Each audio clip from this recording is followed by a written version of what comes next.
Monsieur le ministre, mes chers collègues, notre audition aujourd'hui porte sur la question de nos partenariats militaires avec le continent africain. Nous avons le plaisir d'accueillir Monsieur Jean-Marie Bockel, ancien secrétaire d'État à la Défense et aux anciens combattants, ancien secrétaire d'État à la coopération et à la francophonie et actuellement envoyé personnel du président de la République en Afrique. Après les coups d'État successifs au Mali, au Burkina Faso et au Niger, nous avons assisté à une montée des critiques sur l'influence française en Afrique, le plus souvent attisée par certains de nos compétiteurs stratégiques, à commencer par la Russie. Vous pourrez donc nous éclairer sur l'importance qu'il convient d'accorder à la réalité de ce phénomène, les perceptions et la réalité. La France a entrepris une mise à plat de notre présence militaire dans la zone sahélienne. Cette organisation passe notamment par une évolution des missions. Dans ce contexte, Monsieur Bockel, vous avez été chargé par le président de la République d'étudier les modalités de réorganisation de la présence militaire française en Afrique. Vous avez déjà présenté votre travail au président de la République et votre présence ce matin doit nous aider à mieux comprendre les enjeux de cette réorganisation. Nous constatons tous que nous sommes arrivés au bout d'un modèle. Compte tenu de votre longue expérience sur ces questions, nous serions très intéressés de connaître la façon dont vous envisagez le futur de nos rapports politiques, économiques et militaires avec les États africains. Nous serons aussi heureux d'entendre les premiers enseignements que vous tirez de votre mission pour le président de la République et de vos déplacements récents sur le continent africain. Ainsi, Monsieur le ministre, cher Jean-Marie, quelle suite envisagez-vous à votre rapport? En vous remerciant à nouveau pour votre présence ce matin, et c'est avec beaucoup d'attention que nous allons vous écouter. Merci, Monsieur le Président, cher Jean-Michel Jacques et chers amis, Mesdames et Messieurs les députés de la Commission de la Défense et des Forces armées, je me réjouis de me retrouver devant une commission au sein de laquelle j'ai eu l'honneur de siéger. Alors, ça ne nous rajeunit pas entre 87 et 88, mais je m'en souviens très bien. Je m'en souviens très bien. Je vais vous présenter évidemment en quelques mots la démarche et ensuite répondre de mon mieux à vos questions. En fait, c'est vrai que le rapport, je vais vous en dire un mot, c'est aussi un écrit, mais c'est aussi un travail qui se poursuit. Et au fur et à mesure des contacts avec les différents pays, on est en fait dans un continuum entre un processus d'évolution, de réduction de l'empreinte militaire permanente dans les pays concernés, et qui se poursuit, voire qui s'accélère. Je vais revenir là-dessus. Je veux d'abord vous dire un mot sur le périmètre de la mission, puisqu'il ne s'agit pas, et c'est vrai que moi-même, et c'est normal, par facilité de langage, on emploie cette expression d'envoyer pour l'Afrique. En fait, la mission porte très clairement, c'est ma lettre de mission de février dernier, sur les 4 pays hors Djibouti, qui est une situation spécifique, dans lesquels nous avons encore une présence militaire française permanente, des bases, que sont la Côte d'Ivoire, le Tchad, le Sénégal et le Gabon. Et donc la mission, elle porte là-dessus, hein, même si naturellement, ça m'a amené, avec la petite équipe qui m'entoure, à m'intéresser aussi, évidemment, à la relation en matière de sécurité et de défense avec un certain nombre de pays de la région. Je me suis d'ailleurs également rendu à Addis Abeba pour rencontrer les responsables de l'Union africaine. Alors, je n'ai pas travaillé seul. J'ai dans cette équipe 2 diplomates, Jean-Marc Grosgurin, qui a été ambassadeur notamment en Centrafrique et qui est actuellement à l'inspection, et Inès Méraud, qui est rédactrice pour le Gabon et la Guinée équatoriale à la direction Afrique du Quai d'Orsay, deux représentants du ministère des Armées, le colonel Antoine, qui était le conseiller Afrique du chef d'état-major des armées, et qui est présentement le conseiller Afrique militaire de la mission, et Franck Stob, qui est à la DGRIS, donc au sein également du ministère des Armées, et qui suit également les questions de l'Afrique au sein de cette direction, ainsi qu'une chef de cabinet pour organiser un peu tout cela, qui vient aussi d'ailleurs du ministère de la Défense, Marjorie Apruzès. Ce que je voudrais tout d'abord vous dire, c'est que, pardon, voilà, je me disais bien que mon dossier n'était pas dans le bon ordre. En fait, oui, j'ai déjà eu l'occasion de rencontrer le président de la République début juillet pour faire un point d'étape. Ensuite, nous avons présenté un rapport, un pré-rapport, puisque nous n'avons pas pu pour le moment aller au Sénégal, qui est dans un processus électoral qui n'est pas encore terminé. Nous avons préparé un pré-rapport pour un Conseil de défense Afrique qui s'est tenu le 23 octobre dernier. Donc tous les parties prenantes, bien sûr le président, le Premier ministre, mais également toutes les parties prenantes, ministres, chefs d'état-major, etc., de ce Conseil de défense ont bien sûr été destinataires de ce travail. Je sais d'ailleurs que le travail, à la fois le rapport et la démarche engagée, ont été, disons, bien appréciés lors de ce Conseil de défense, d'où d'ailleurs une nouvelle lettre de mission que j'ai reçue hier pour la suite et la fin de la mission. D'ici la fin de l'année, nous aurons une remise du rapport définitif, en tout cas en ce qui nous concerne, entre maintenant et janvier prochain.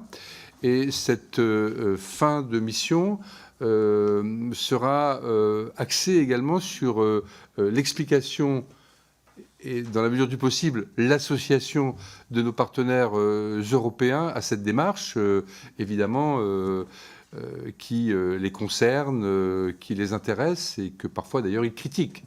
Hein. Je ne parle pas de mon rapport, je parle de notre présence et de nos bases permanentes dans un certain nombre de pays européens.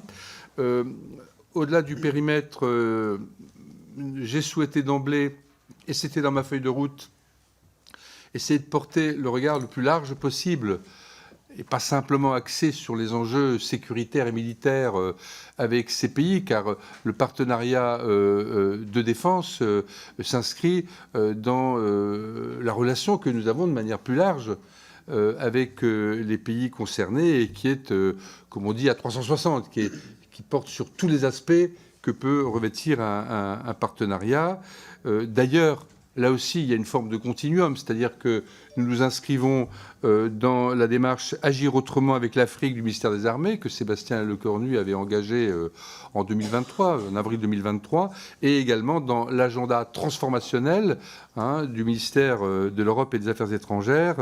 Et donc, nous voulons bien sûr en symbiose, en complémentarité avec cette démarche, mais avec également quelques éléments nouveaux.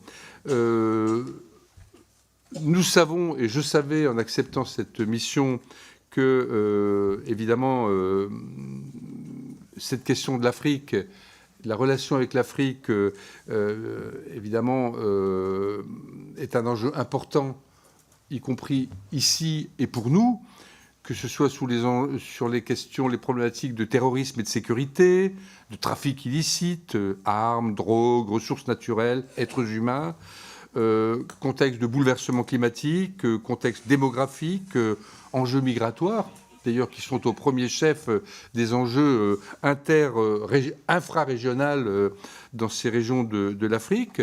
Nous sommes également, et nous faisons également ce travail dans un contexte de compétition stratégique avec un certain nombre de puissances, parfois partenaires et amis, parfois également de compétiteurs, y compris agressifs. Hein.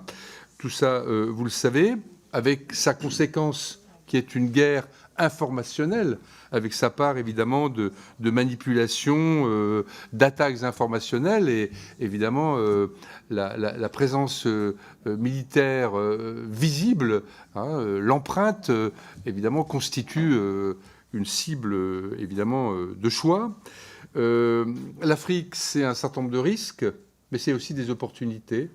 Hein, c'est aussi, j'avais fait lorsque j'étais sénateur avec mon collègue Jeannie Lorjou à l'époque, en 2013, nous avions fait dans la commission au Sénat des Affaires étrangères et de la Défense un rapport que nous avions intitulé « L'Afrique et notre avenir ».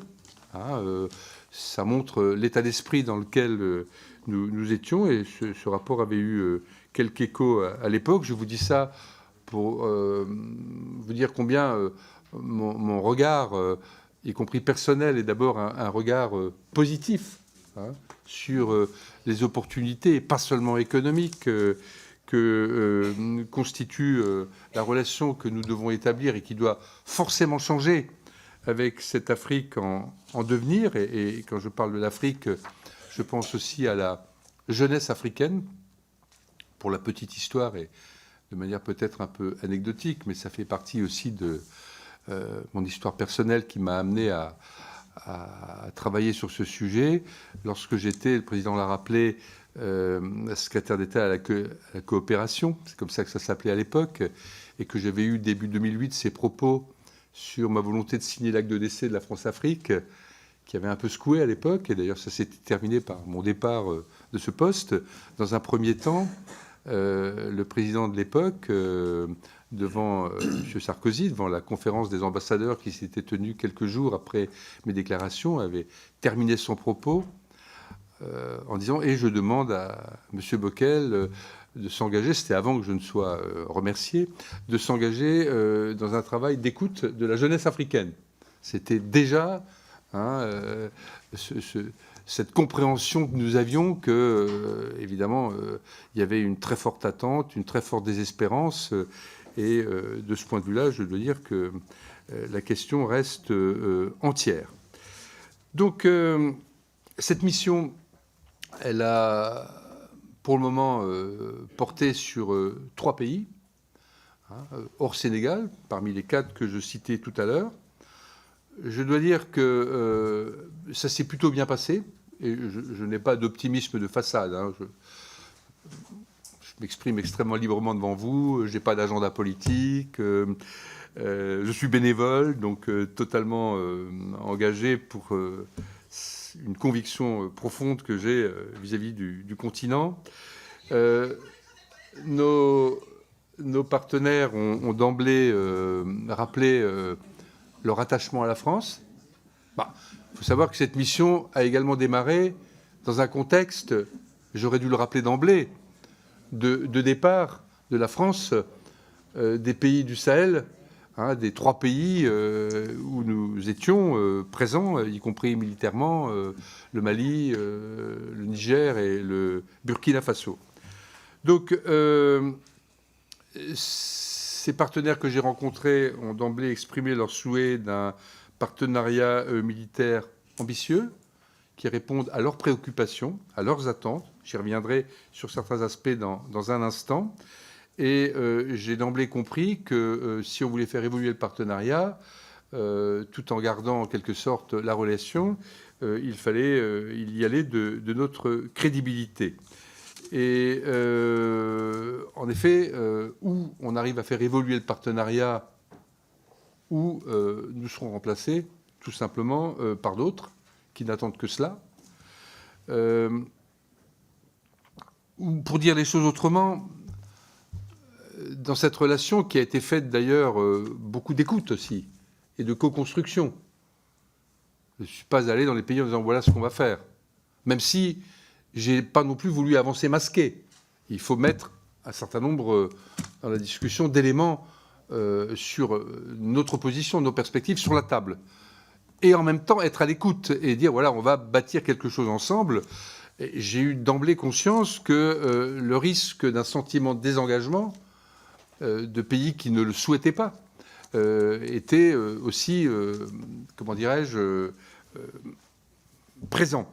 Et donc, la question, évidemment, c'est d'emblée de voir comment, y compris sur la dimension sécuritaire, mieux travailler ensemble et être mieux en capacité de répondre à un certain nombre d'attentes, y compris dans un point essentiel qui est, pour ces pays, de renforcer leur capacité souveraine.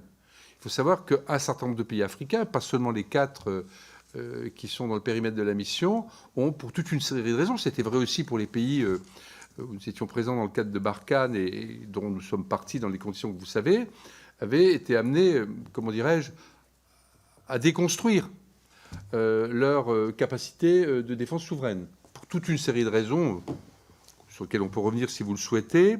Et aujourd'hui, il y a évidemment, face aux menaces que j'évoquais tout à l'heure, et sur lesquelles les pays sont en première ligne, à leurs frontières, ou même sur leur territoire, cette volonté. Et accompagner cette volonté, c'est autre chose que simplement le devenir d'une présence militaire permanente qui a forcément vocation, tôt ou tard, à se transformer, à devenir autre chose. Et c'est cette transformation, cette évolution qui peut soit se faire de manière chaotique, avec à un moment donné, à départ, dans des conditions qui ne sont pas toujours les meilleures, soit une transformation, en quelque sorte, dans un partenariat. Et c'était un peu ça, toute la question. Et dans le rapport, parce que quand même rapport il y a, on fait 24 propositions, pour y revenir. Le tiers de ces propositions sont des recommandations sur les questions militaires. Et en réponse donc aux préoccupations exprimées, avec le respect des traités de coopération de défense, avec évidemment des partenariats militaires qui sont à rebâtir, avec évidemment le souci de part et d'autre d'une moindre visibilité, donc une évolution, d'une réduction très claire du format, qui avait d'ailleurs déjà commencé, mais les 2 tiers de ces propositions concernent le champ multidimensionnel que j'évoquais tout à l'heure à 360. Et donc, c'est le rappel que ces partenariats s'inscrivent dans une coopération, dans un partenariat beaucoup plus large. Et je pense que c'est aussi ainsi que les pays partenaires attendent l'évolution de notre coopération. Alors, à partir de là, évidemment, quand on est dans une démarche de soutien à des outils de défense souverains, pays par pays, évidemment, et ça on pourra y revenir dans la réponse à vos questions, on doit s'adapter à des attentes qui, entre la Côte d'Ivoire, le Tchad, le Gabon, et bien sûr le Sénégal demain, sont diverses, bien entendu. Et une partie des réponses n'ont pas forcément un coût considérable, c'est une dimension de méthode, de mieux faire avec les moyens existants. Pour partie aussi, naturellement, elles ont un coût. Et évidemment, nous sommes dans un contexte, mesdames et messieurs les députés membres de cette commission que vous connaissez, qui est particulièrement tendu. Pour autant, on essaye aussi, dans cette démarche, de s'inscrire sur un temps long. Les partenariats de défense, ils ne se construisent pas du jour au lendemain. Et au demeurant, ne relèvent pas tous, comment dirais-je, d'une démarche ayant un impact budgétaire. C'est aussi parfois des facilités, des prêts, etc., des garanties. Et donc, je pense que, voilà, il faut... vous me poserez certainement, enfin peut-être, je ne sais pas, je ne veux pas lancer le sujet, mais il y aura peut-être une question sur l'Agence française de développement et ses crédits, puisque naturellement, nous avons également, dans une démarche A360, souhaité là aussi... un certain nombre d'améliorations de la visibilité de l'action française, de la compréhension de ce que nous faisons, de la cohérence de l'équipe France, tout ministère confondu. Et pour moi, si vous voulez, de manière générale, la méthode, la perspective, la vision, le projet passent avant la déclinaison budgétaire, qui existe, bien sûr, évidemment, qui est prégnante, mais qui peut s'inscrire aussi dans un temps plus long. Bien sûr que nous nous inscrivons aussi dans un certain nombre de travaux parlementaires. J'ai évoqué mon propre travail avec des collègues du Sénat, mais bien sûr que le rapport Fuchs-Tabarot, publié en 2023, exprime un certain nombre d'attentes dans lesquelles nous pouvons également nous retrouver. Nous souhaitons également contribuer à une stratégie française interministérielle plus lisible, plus communicable, hein, à partir des démarches que j'évoquais tout à l'heure qui sont déjà en cours. Nous souhaitons également, à travers cette démarche et ce rapport, que dans la relation avec les pays concernés, nous puissions être mieux outillés par rapport à un certain nombre d'agressions que j'évoquais tout à l'heure et qui parfois nuisent fortement à la compréhension, à la lisibilité de notre démarche. Et de ce point de vue-là, je pense que, et je m'en suis rendu compte d'ailleurs au fil des mois, on a une marge d'amélioration importante. Hein, on peut faire mieux, on peut mieux se défendre aussi. Hein. D'ailleurs, plus comment dirais-je, le partenariat évoluera, mieux nous pourrons nous faire comprendre et éviter un certain nombre de caricatures, de déformations de ce qu'est la réalité de la présence française. Nous avons voulu d'ailleurs, dans la démarche qui a été la nôtre, bien sûr rencontrer les autorités, les chefs d'État au premier chef, mais aussi les représentants de la société civile, tant que faire se peut, mais on a eu quand même pas mal de contacts, un certain nombre également de responsables économiques, de chercheurs, particulièrement et bien sûr africains des pays concernés. Nous avons également chaque fois voulu rencontrer autour souvent de l'ambassadeur ou de l'ambassadrice de l'Union européenne les pays européens partenaires qui souvent d'ailleurs ont été critiques. Hein, et donc on a eu vraiment des discussions assez franches. Je me suis d'ailleurs également rendu à Bruxelles et là aussi nous avons eu des contacts approfondis avec un certain nombre de directions de l'Union européenne concernées et où d'ailleurs j'ai pu me rendre compte qu'au-delà d'une dimension critique, fait partie de la réalité de la perception. Il y a aussi l'attente de nos partenaires, quand on pousse un peu, que nous sachions évoluer en bon ordre et non pas simplement en tournant la page. Parce qu'après, il y a quoi, hein, il y a, comme on dit, ne jetons pas le bébé avec l'eau du bain. Sachons évoluer en bon ordre et je pense que ce sera également l'esprit de la poursuite de la démarche au niveau de nos partenaires européens. Voilà, mesdames et messieurs, et en respectant le timing de départ, en quelques mots, l'esprit dans lequel nous avons travaillé. Je pourrais naturellement, en réponse à vos questions, rentrer un peu plus dans tel ou tel aspect, dans la relation avec tel ou tel pays, dans la nouvelle lettre de mission, on me demande également d'accompagner les ministres, notamment Défense, Affaires étrangères, qui pourront se rendre dans tel ou tel pays, notamment le Sénégal, après la séquence électorale, afin d'assurer un peu un tuilage avec ce qui devra être, ce que devront être les discussions que nous aurons avec ce pays, évidemment, qui est un pays dans lequel nous sommes, à bien des égards, très présents. C'est un pays où, en matière de coopération, le Sénégal, nous faisons quand même beaucoup de choses en commun et dont le devenir, évidemment, nous importe. mais ça, c'est une histoire qui reste à écrire. Voilà, Monsieur le Président, Mesdames et Messieurs les députés, je suis prêt à répondre à vos questions. Merci beaucoup pour ce propos liminaire.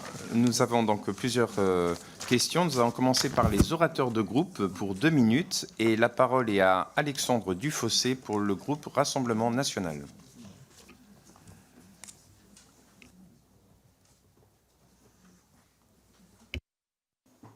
Merci, Monsieur le Président. Monsieur le ministre, vous êtes, j'allais dire, l'envoyé d'un président de la République en Afrique dont la politique africaine n'existe pas. La France est en train de se faire éjecter du continent africain. On atteste le retrait forcé du Niger l'année dernière et les tensions avec nombre de pays africains. Dans ce contexte, vous avez qualifié cette approche de position médiane. Et j'imagine que vous allez nous éclairer sur le sens de cette expression. Face aux bouleversements qui touchent le continent africain, il est indiscutable que notre présence militaire doit y être repensée. Cela dit, la France peut encore faire entendre sa voix en Afrique, mais elle n'y parviendra qu'à 3 conditions. La première est que les opinions africaines et non seulement les dirigeants des États africains le veuillent. La deuxième est que la France elle-même le veuille. Et la troisième, qu'elle se donne les moyens d'une politique africaine renouvelée dont on peut espérer qu'elle soit lucide, juste et ambitieuse. Le rapport que vous avez remis au président de la République propose sans doute des pistes de réponse à cette question. Il se trouve cependant qu'il n'a pas été rendu public pour le moment, ce qu'on peut que regretter. En attendant de l'avoir en main, pouvez-vous d'ores et déjà nous donner votre sentiment et ou votre éclairage sur les points suivants. D'abord, quel type de relations pouvons-nous entretenir avec nos alliés d'hier qui, après nous avoir chassés de leur territoire, ne cessent de nous insulter et de menacer nos intérêts. Ensuite, dans les pays où nos forces sont toujours présentes, estimez-vous que l'opinion nous reste favorable ou devons-nous redouter un scénario à la sahélienne? Enfin, dans ce nouvel ordre africain, la France peut-elle continuer à défendre ses intérêts, des intérêts qui ne peuvent pas toujours dépendre du bon vouloir des uns et des autres? Je vous remercie. Merci. Vous pouvez répondre tout de suite, si vous le souhaitez. Oui, tout à fait. Merci, monsieur le député Alexandre Dufossé. Je ne reviens pas sur votre diagnostic, car évidemment, comment vous dire, cette question de la perception, y compris d'ailleurs de l'action du président de la République, c'est une question évolutive. Je vous donne un exemple.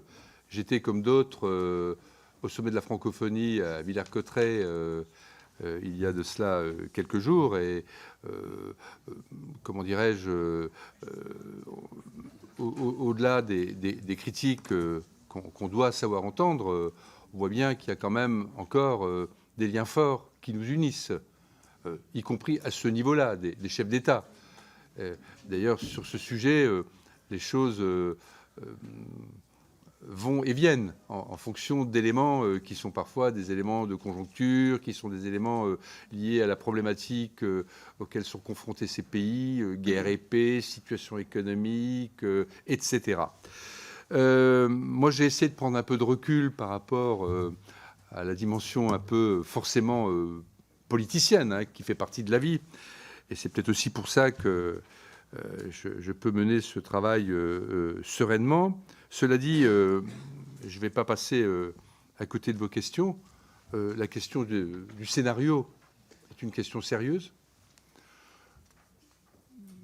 Oui, on sort d'une période où,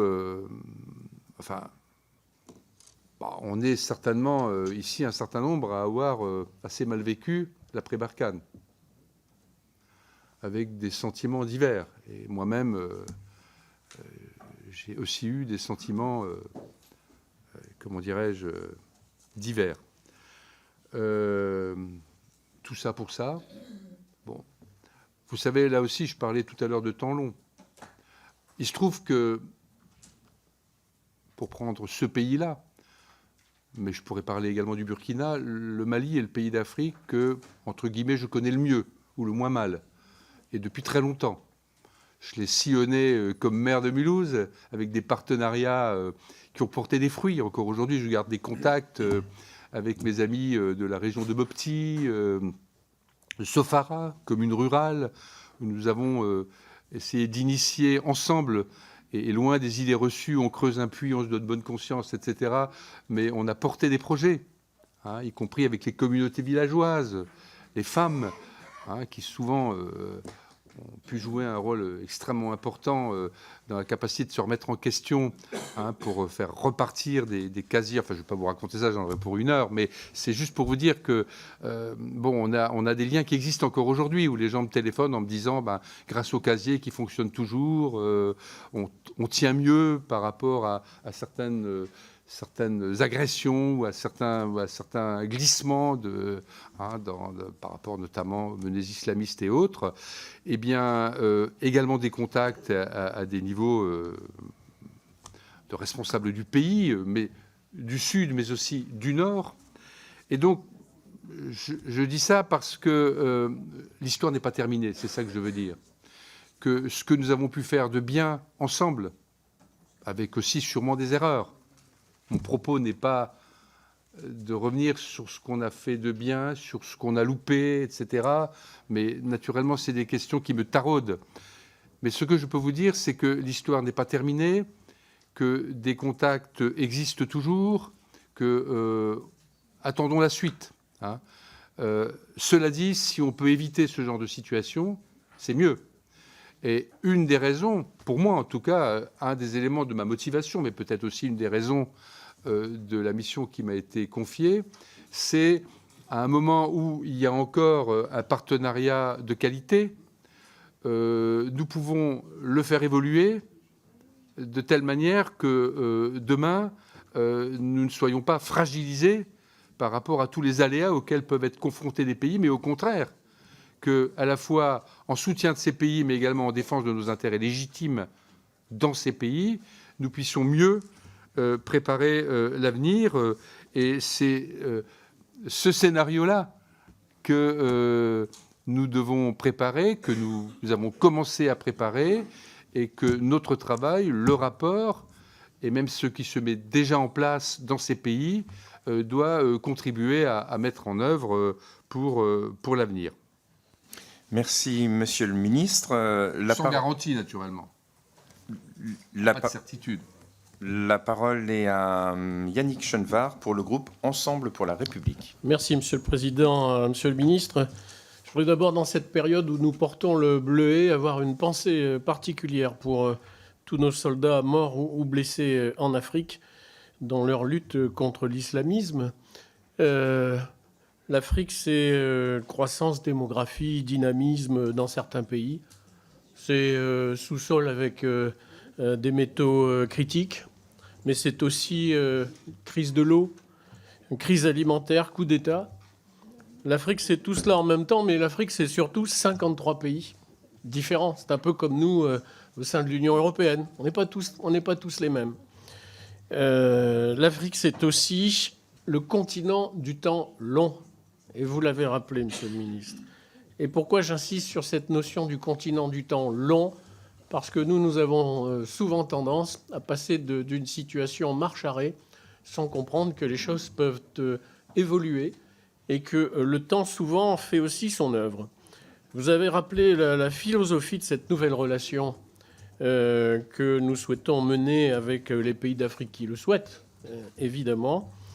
Alors, quelques questions. Quel regard portez-vous sur l'évolution aujourd'hui du Mali, du Burkina, du Niger, après ce qui s'est passé il y a quelque temps? Et par ailleurs, Russie, Chine, Turquie, même la Turquie, quelles sont les approches, les méthodes et les faiblesses de ces pays qui s'installent, qui pensent s'imaginer un avenir en Afrique, ou en tout cas de leur proxy. Et ce qui veut dire évidemment que ma question suivante, c'est quels sont nos points forts pour continuer cette relation historique et si forte entre certains pays d'Afrique et la France. Merci. Merci, Monsieur le Ministre. Merci beaucoup, Monsieur le député Yannick Chenevard, à la fois de ce rappel du diagnostic et de ces questions centrales. J'avais déjà un peu commencé à répondre sur les 3 pays, mais je continue d'abord, quand je disais que l'histoire n'est pas terminée, comment dirais-je, je fais attention à ce que je dis, mais ce qui devait arriver arriva. C'est-à-dire que dans un certain nombre de pays, les populations, qui sont souvent d'ailleurs les premières victimes, ne l'oublions jamais, de tous ces dérapages, ces débordements, on voit bien, y compris d'ailleurs un certain nombre de responsables, j'imagine, s'ils veulent regarder lucidement la situation, ce qui se passe par rapport à ce qui a pu être promis ou rejeté sur le plan sécuritaire, sur le plan de l'économie, hein, et sur le plan même parfois de l'exploitation ou la surexploitation, comme vous l'avez dit, du sol et du sous-sol. Une fois qu'on a dit ça, et je ne vais pas développer ce point-là ce matin, mais chaque pays est différent. Le Mali n'est pas le Niger, ni le Burkina. Le Burkina, moi, c'est le premier pays d'Afrique que j'ai découvert à 26 ans, sac au dos. Hein, quand j'allais de Ouagadougou à Bobo-Dioulassou, puis au nord de la Côte d'Ivoire en train, hein, et qu'ensuite, en taxi brousse, nous allions au contact, quoi. C'est un pays formidable, le Burkina, merveilleux, et qui aujourd'hui est confronté à des problèmes, enfin, vous voyez bien, la presse en fait l'écho, enfin, inimaginable. On m'aurait dit ça, je ne l'aurais pas cru. Hein. Parfois, les choses peuvent aller, y compris dans la mauvaise direction, très vite. Et là aussi, les populations le vivent. Bon. Et puis, il y a le Niger. Alors là, je voudrais dire deux choses, d'ailleurs, qui sont sur le Mali et le Niger, qui sont pour moi un peu des facteurs d'espérance. Vous savez, on est dans le monde de l'immédiateté. Et souvent, et j'imagine c'est le cas avec les gens avec lesquels on en parle, on se dit, voilà, pauvre pays, mais bon, c'est l'Afrique. De toute façon, ça ne pouvait que mal se passer. Ouais, mais moi, j'ai connu un Mali, c'est vrai aussi pour les deux autres pays, mais j'ai connu un Mali, nous sommes au début des années 2000, où certes, il y avait des problèmes, de la pauvreté, une attente forte de la jeunesse, de l'émigration, de la tension nord-sud avec entre le sud, les Touaregs, avec souvent comment dirais-je, des combats, des accords de paix, mais qui, à certains égards, étaient salués en termes de bonne gouvernance, en termes de capacité, et je l'ai vécu vraiment sur le terrain, de voir des opportunités, y compris économiques, éducatives, de santé, bien utilisées, et où l'espoir était là. J'ai sillonné ce pays, je peux vous dire que, je me souviens, c'était l'époque où l'un de mes enfants, ma fille aînée, avec deux amis, sac au dos, et nous sommes dans le début des années 2000, on sillonnait le Mali. Hein, ça existait, cette époque. Hein. S'agissant du Niger, rappelez-vous tout ce que nous pouvions dire, à juste titre, sur tant sous Issoufou, le président Issoufou que le président Bazoum, des perspectives et des espérances. Moi, je me souviens de la venue du président Bazoum, je crois que c'était en novembre 2022 à Paris, où il y a eu une levée de fonds pour le développement du pays, qui avait toute une série d'indicateurs économiques positifs de 31 milliards d'euros, je cite le chiffre de mémoire. C'était il n'y a pas si longtemps.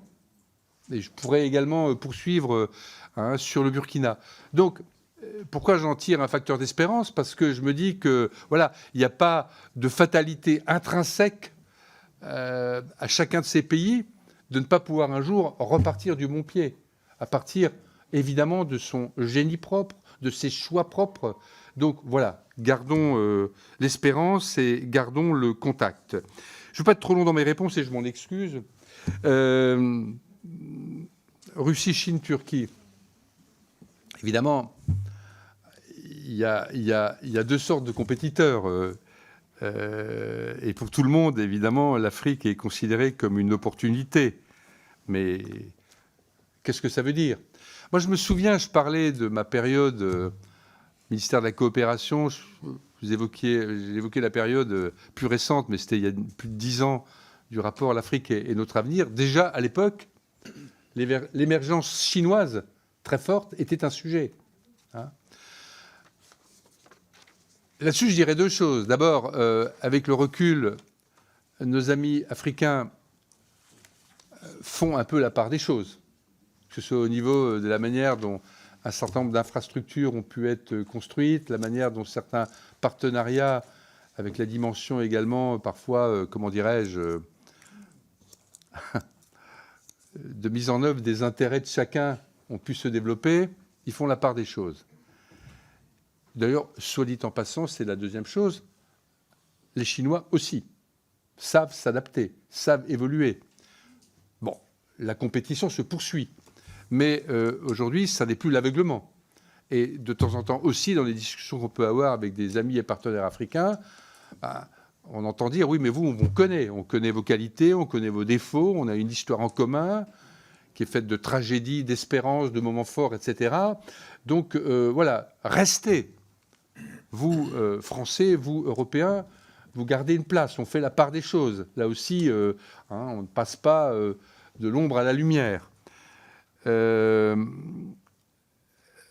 Ils sont aussi conscients des convoitises, mais aussi parfois des limites de certains partenariats. Et à nous d'être meilleurs. Et ça vaut aussi d'ailleurs pour l'offre en matière de défense. Parfois certains, je pense aux Chinois ou à d'autres, même les Turcs, on peut parler de la Turquie aussi, font des propositions beaucoup moins chères. Bon, c'est leur droit, c'est la compétition, mais ils en voient parfois aussi des limites. Dans telle base, tel partenaire, nouveau partenaire de l'Afrique construit un centre de drones. Après, il y a la question de savoir, d'avoir les formations qui permettent de l'utiliser dans la durée. Et là, on revient vers nous. Enfin, voilà, on est.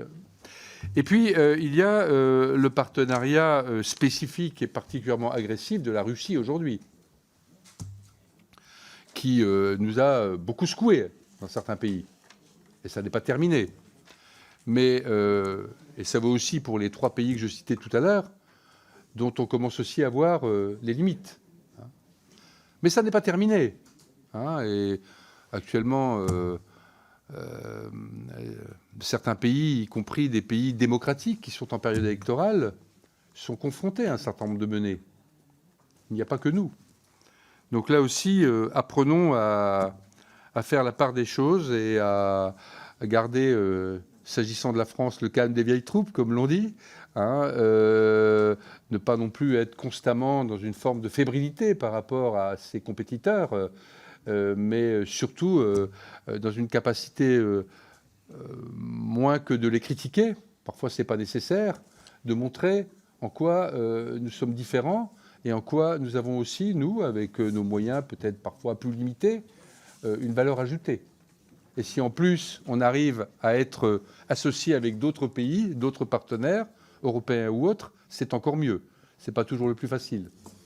Merci, Monsieur le Ministre. Vous êtes passionné et passionnant. Mais j'étais court dans mon propos liminaire. Donc. Je vous rassure, en fait, vous répondez à des futures questions en même temps, à mon avis. Bon, je vais faire des efforts, monsieur. Non, mais je vous en prie. Je vous en prie. La parole est à Aurélien Saint-Toul pour le groupe La France Insoumise, Nouveau Front Populaire. Merci, Monsieur le Président. Merci, Monsieur le Ministre, de votre présence ce matin devant notre commission. En préambule, je voudrais avoir une pensée pour toutes les victimes civiles des conflits passés et en cours dans la zone sahélo-saharienne, rendre hommage à nos soldats blessés ou qui ont perdu la vie dans l'accomplissement de leur mission et adresser un message d'affection et de soutien à tous leurs proches. Je veux redire avec clarté et respect que l'échec de Barkhane ne saurait bien sûr leur être imputé ni remettre en cause ni le sens, ni la valeur de leur engagement, ni la grandeur des qualités qu'ils ont montrées pour l'honorer. Mais c'est malheureusement dans le sillage de l'échec de Barkhane que le président de la République a jugé nécessaire de concevoir et déployer une nouvelle stratégie de la France en Afrique, et il était temps.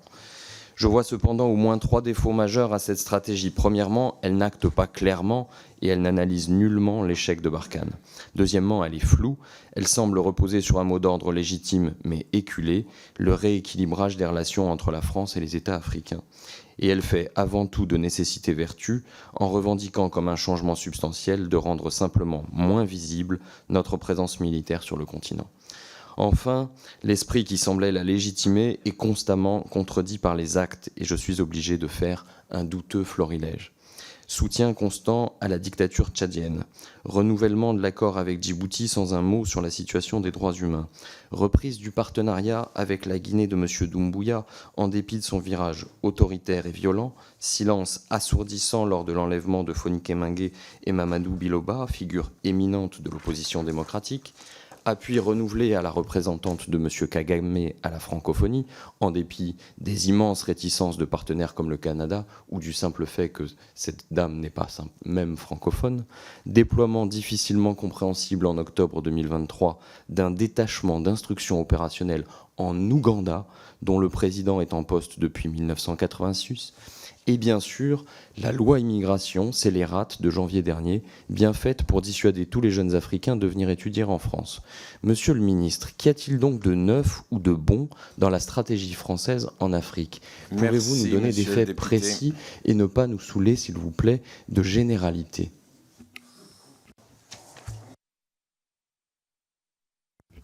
Merci, monsieur le député Aurélien Saint-Toul, et puis merci tout particulièrement de votre message d'affection auquel, en ce qui me concerne, j'ai été sensible.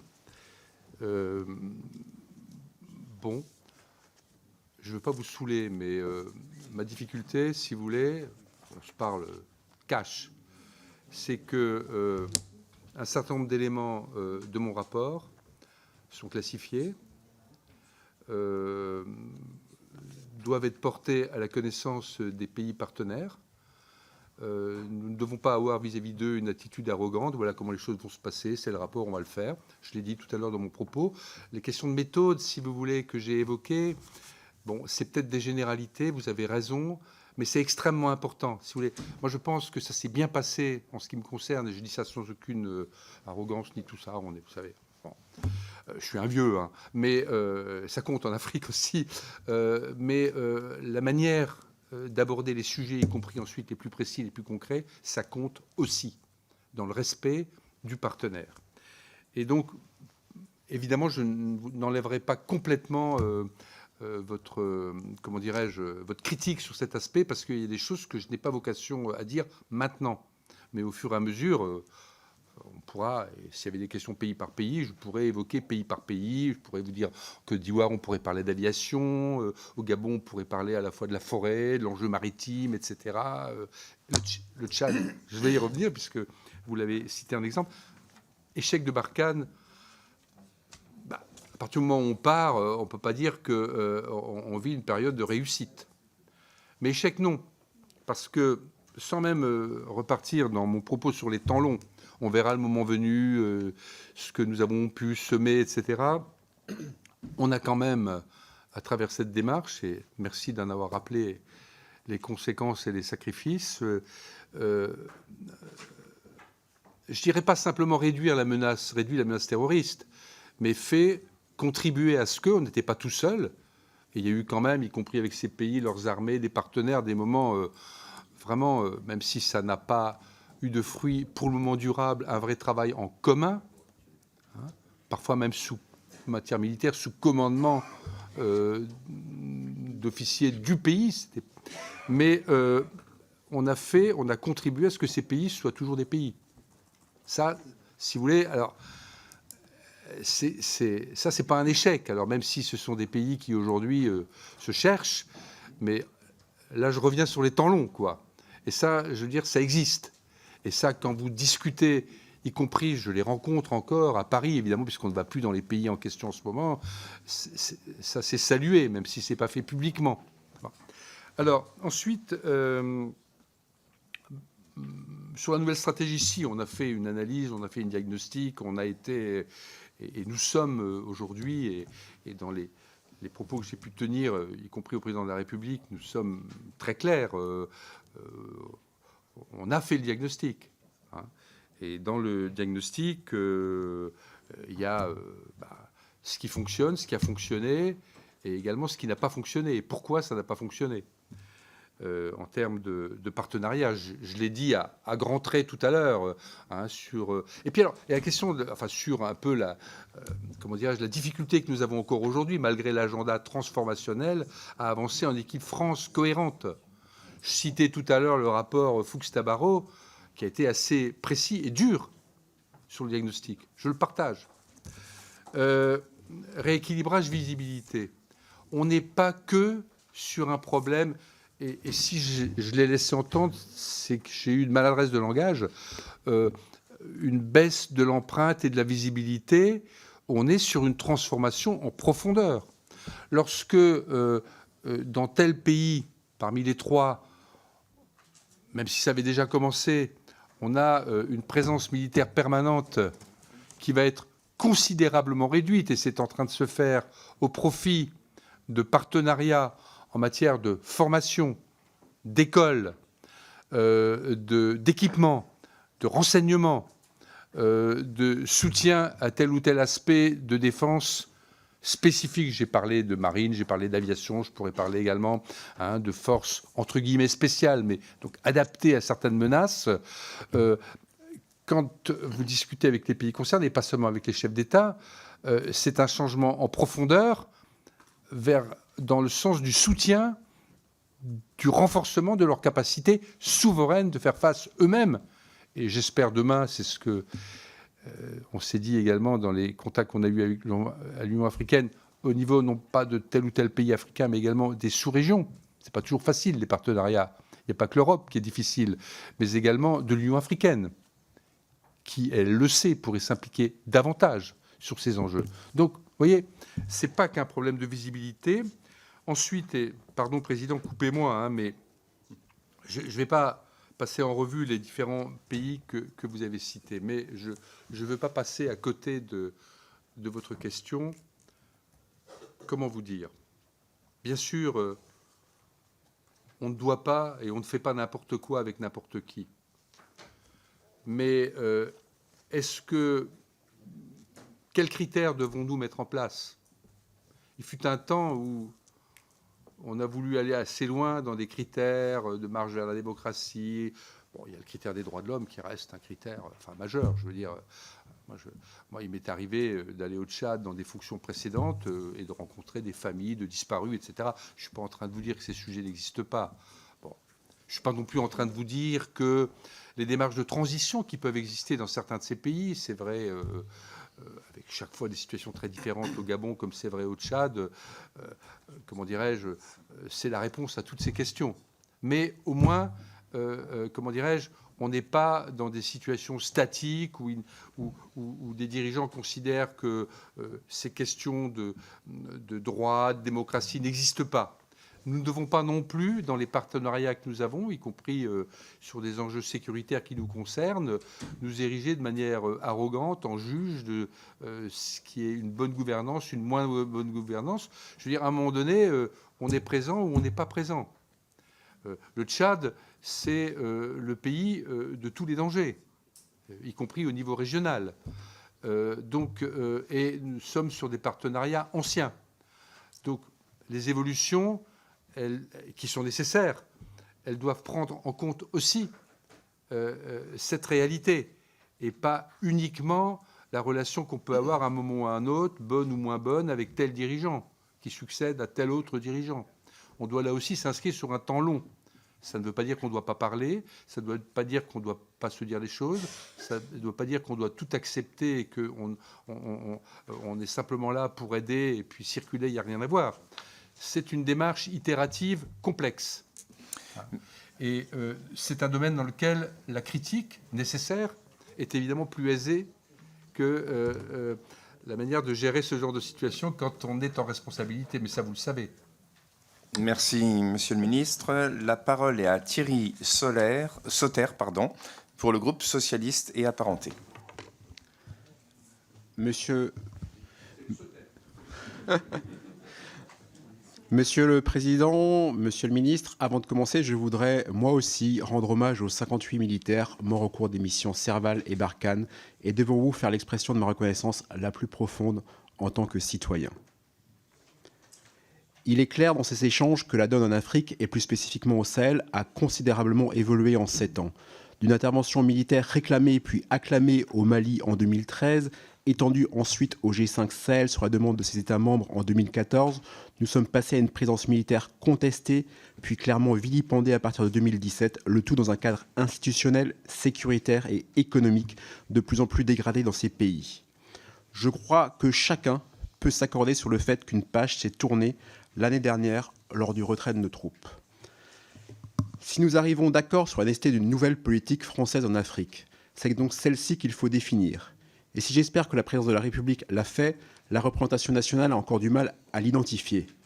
Nous attendons avec intérêt vos 24 propositions qui pourront également, je l'espère, nous éclairer. C'est au centre du Sahel que le terrorisme est le plus menaçant et représente le plus fort risque pour la sécurité nationale. C'est aussi là que les États sont les plus en difficulté et que nos relations sont les plus dégradées. Votre mission inclut la collecte des besoins en formation et en équipement des pays partenaires africains. Quelles priorités de coopération avez-vous identifiées pour renforcer la sécurité au Sahel? Avec quel pays la coopération est-elle rompue et avec quel pays est-elle en progrès aujourd'hui? Surtout, Monsieur le Ministre, quelle forme va prendre notre politique de lutte contre le développement du djihadisme dans un contexte de rejet?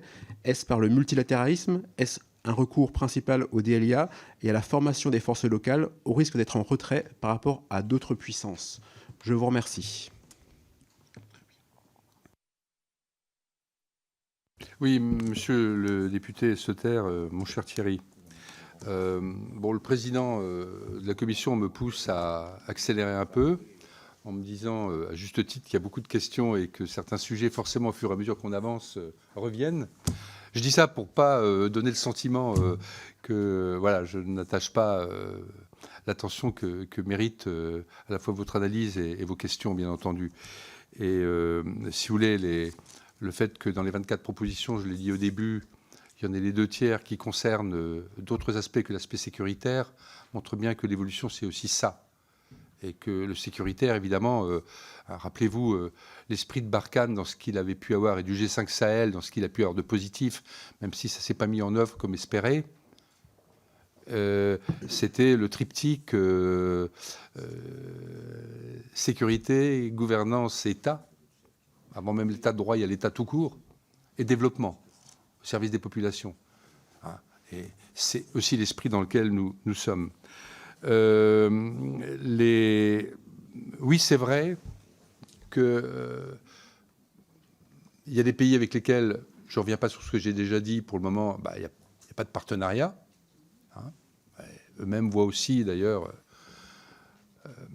les problèmes auxquels cela les confronte, d'être parfois avec des partenaires qui n'ont pas le même regard que celui qu'on essaie d'avoir dans la relation.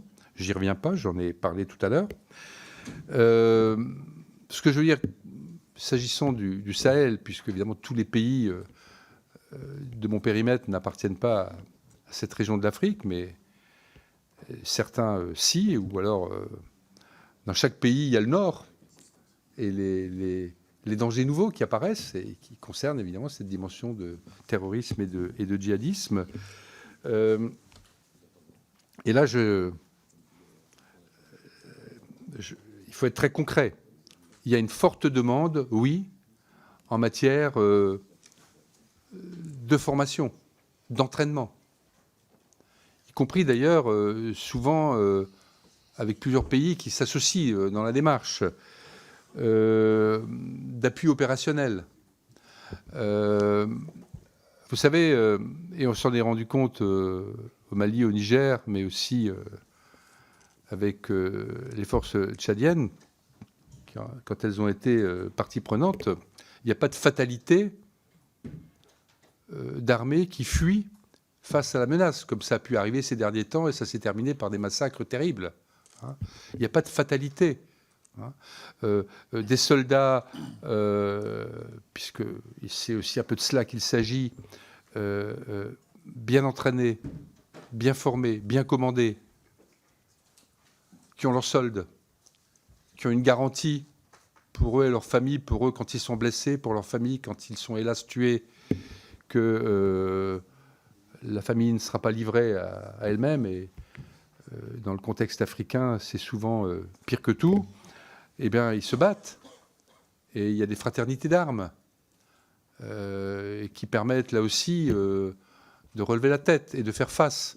Et chaque fois que nous pouvons apporter cet appui, et aussi, bien sûr, une contribution au maintien de certaines capacités, y compris technologiques ou d'équipement, avec aussi une capacité en ce qui nous concerne, une nécessité, pardon, de nous remettre en question sur ce que nous pouvons apporter en termes d'équipement adapté. Le Rafale n'est pas la réponse à tout, hein, etc. Vous voyez, et parfois certains équipements peuvent être non français, peuvent être d'autres partenaires européens, mais c'est à un moment donné l'équipement adapté sur lequel nous devons pouvoir nous entendre.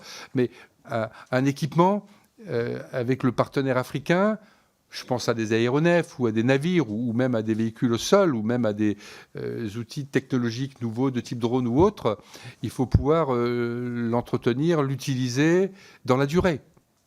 Hein, donc tout ça, c'est essentiel en réalité. C'est essentiel, même si c'est moins visible. Hein.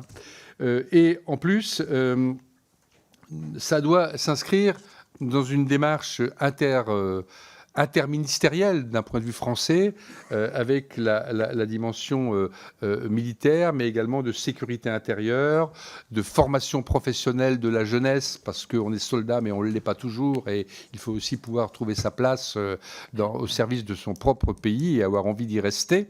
Hein. Voilà un petit peu, si vous voulez, la démarche, quoi, Monsieur Sauter. Merci de m'avoir permis d'apporter ce complément de réponse. Merci. J'ai respecté le stop, monsieur Voilà. le Président. Merci, chers collègues. La parole est à Valérie Bazin-Malgras pour le groupe Droite républicaine. Merci, Monsieur le Président. Monsieur le Ministre, au nom de mon groupe, je vous remercie pour votre présence ainsi que pour vos propos liminaires. Je souhaite également rendre hommage à tous nos militaires présents en Afrique. Votre rapport, Monsieur le Ministre, semble nous orienter vers une réduction drastique de nos forces prépositionnées au Sénégal, en Côte d'Ivoire, au Gabon et au Tchad. Elles tomberaient de 2300 à 600 hommes. Parallèlement, un commandement pour l'Afrique est créé. Ces évolutions concernant nos forces armées s'inscrivent dans un contexte difficile. Au gré des coups d'État, nous avons dû nous retirer tour à tour du Mali, du Burkina Faso et du Niger, tout comme nos alliés américains, pour laisser la place à la Russie, déjà bien présente en Centrafrique. Notre présence recule, et avec elle, notre influence sur le continent, au contraire des Chinois, des Turcs, des Émiratis ou encore des Hongrois. Dans un tel contexte, un retrait aussi marqué est-il raisonnable, et à quel objectif stratégique répond-il ? Nos armées ont-elles décidé d'abandonner l'Afrique, alors que les derniers livres blancs l'identifiaient comme une zone stratégique pour notre sécurité nationale ? Enfin, quelle finalité poursuit le nouveau commandement pour l'Afrique dans le cadre de cette réorganisation ? Je vous remercie. Chère Valérie Bazin-Malgras, chère Valérie, cette critique, elle a existé en interne aussi, au sein de nos armées, au sein de notre monde politique. Au début de ma mission, même dans des contacts avec des responsables politiques de différentes sensibilités, ou des chefs militaires, je l'ai entendu. Elle est drastique, mais elle est nécessaire, en ce sens qu'aujourd'hui, des partenaires africains, du plus haut niveau jusqu'à des niveaux plus opérationnels sur le terrain, nous disent, et là je démarre en style télégraphique, Monsieur le Président, ce qui compte, ce n'est pas le nombre de soldats, c'est ce qu'on fait ensemble mieux et plus adapté aux attentes. Et ce message passe. Qu'il y ait à Port-Bouët, à Abidjan, le 43e BIMA avec 600 ou 700 personnels, voire beaucoup moins, je ne donnerai pas de chiffres. Hein. Mais de toute façon, les chiffres, ils sont sortis avant même que ma mission ne démarre. Mais moi, j'allais dire chaque fois, les chiffres, on va bâtir ensemble. Oubliez les chiffres. Mais à l'arrivée, ce sera une baisse significative. Eh bien, quand je rencontre le président Ouattara, je lui dis, voilà, ce qui compte, c'est pas qu'il y ait telle ou telle centaine de soldats qui sont là traditionnellement, c'est qu'est-ce qu'on va faire ensemble mieux à partir d'un dispositif socle permanent, à partir de ce qu'on appelle une capacité d'entrée en cas de nécessité, en cas d'attente du partenaire, que ce soit pour des exercices, que ce soit pour de la géométrie variable, en fonction également de la menace, en fonction des attentes, eh bien, c'est ça qui compte. Quand il y a eu la crise au Niger, on a été capable d'installer à Abidjan 2000 hommes en quelques heures, vous voyez. Donc, je pense que un des, comment dirais-je, des aspects importants de la mission, c'est d'avoir réussi quand même vis-à-vis des partenaires à faire passer ce message, y compris d'ailleurs au niveau de l'institution militaire en France. Les critiques ont baissé, la compréhension est meilleure. Merci, Monsieur le Ministre. La parole est à Catherine Hervieux pour le groupe écologiste et social. Monsieur le Président, Monsieur Bockel, merci pour votre exposé. La France-Afrique est une page qui se tourne. Les pratiques changent et nos relations évoluent. Nous avons besoin de nous adapter aux différentes cultures africaines dans nos relations humaines, militaires, civiles et commerciales, afin de rétablir les liens de confiance et offrir une meilleure perception de nos intentions. La stratégie française semble s'orienter vers le développement d'un soft power grâce aux partenariats actuels et futurs. La réduction de notre visibilité et de notre empreinte s'illustre par la modification de notre schéma d'implantation. Le dispositif compterait moins de troupes, aux alentours de 600 militaires, mais serait appelé à croître ponctuellement pour répondre aux sollicitations des pays partenaires, je ferme les guillemets, selon le rapport annexé de la loi de programmation militaire. Alors, quels pourraient être les cas de figure où nous renforcerions notre présence sur ces terrains ? Quels seraient ces potentiels besoins? Et de plus, le devenir de nos bases est-il la mutualisation des bases militaires avec des États européens? Dans un même temps, l'accompagnement de la montée en puissance des armées souveraines se concrétise par de la formation des équipements, du renseignement, des exercices communs, y compris à l'échelle régionale. Les partenariats peuvent concerner la transmission des savoirs et des savoir-faire français via en particulier les écoles militaires, les écoles de guerre et les centres de formation. Les sujets de préoccupation sont divers et majeurs. La lutte contre le terrorisme, l'extension des trafics comme le narcotrafic ou celui des êtres humains, ainsi que la protection de l'environnement. Certains pays africains commencent à être durement frappés par les conséquences du changement climatique et les politiques de prédation de leurs ressources.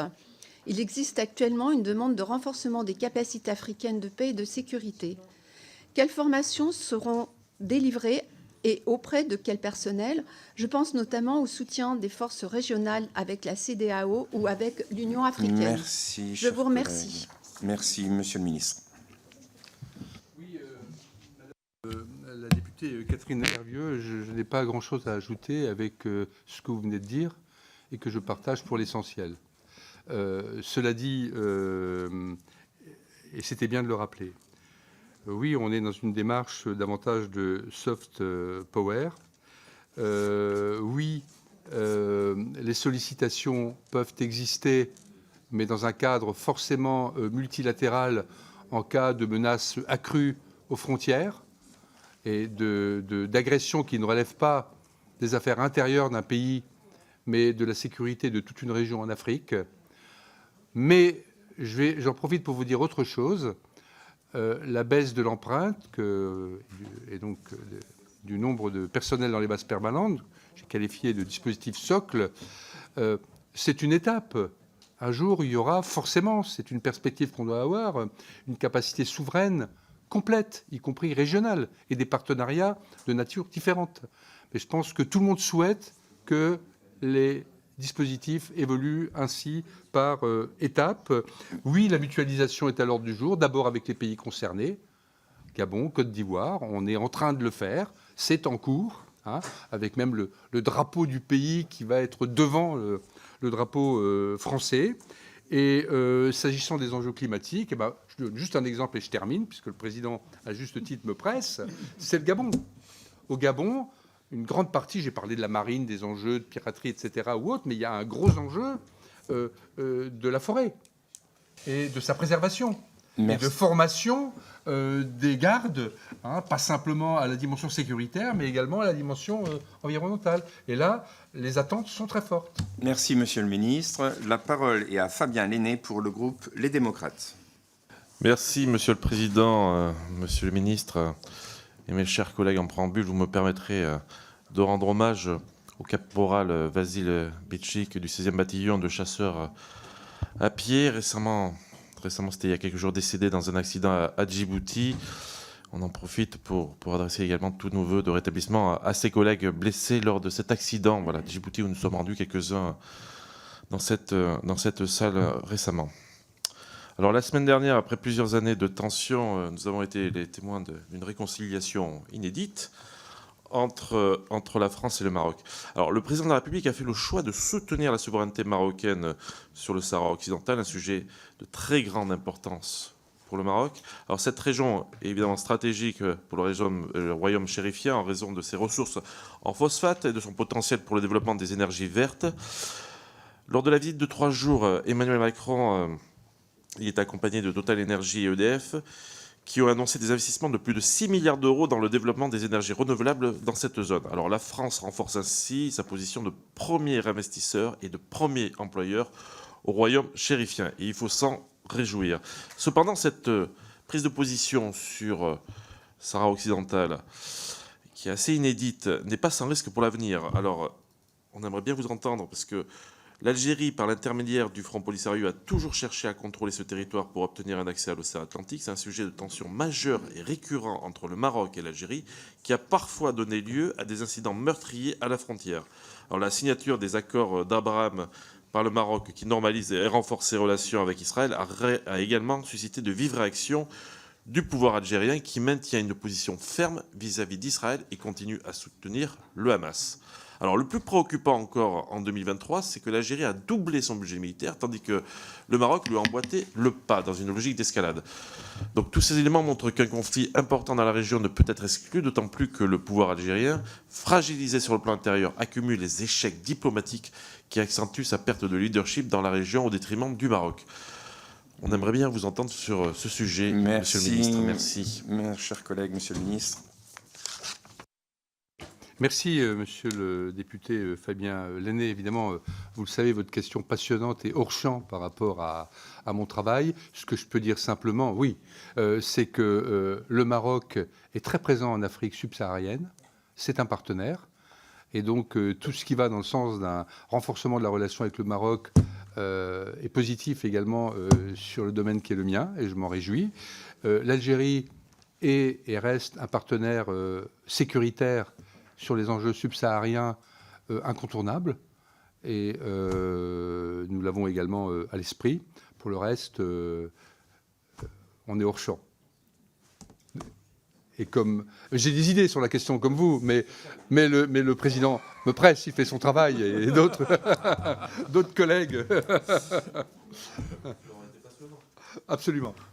Merci, Monsieur le Ministre. La parole est à Didier Lemaire pour le groupe Horizon et Indépendants.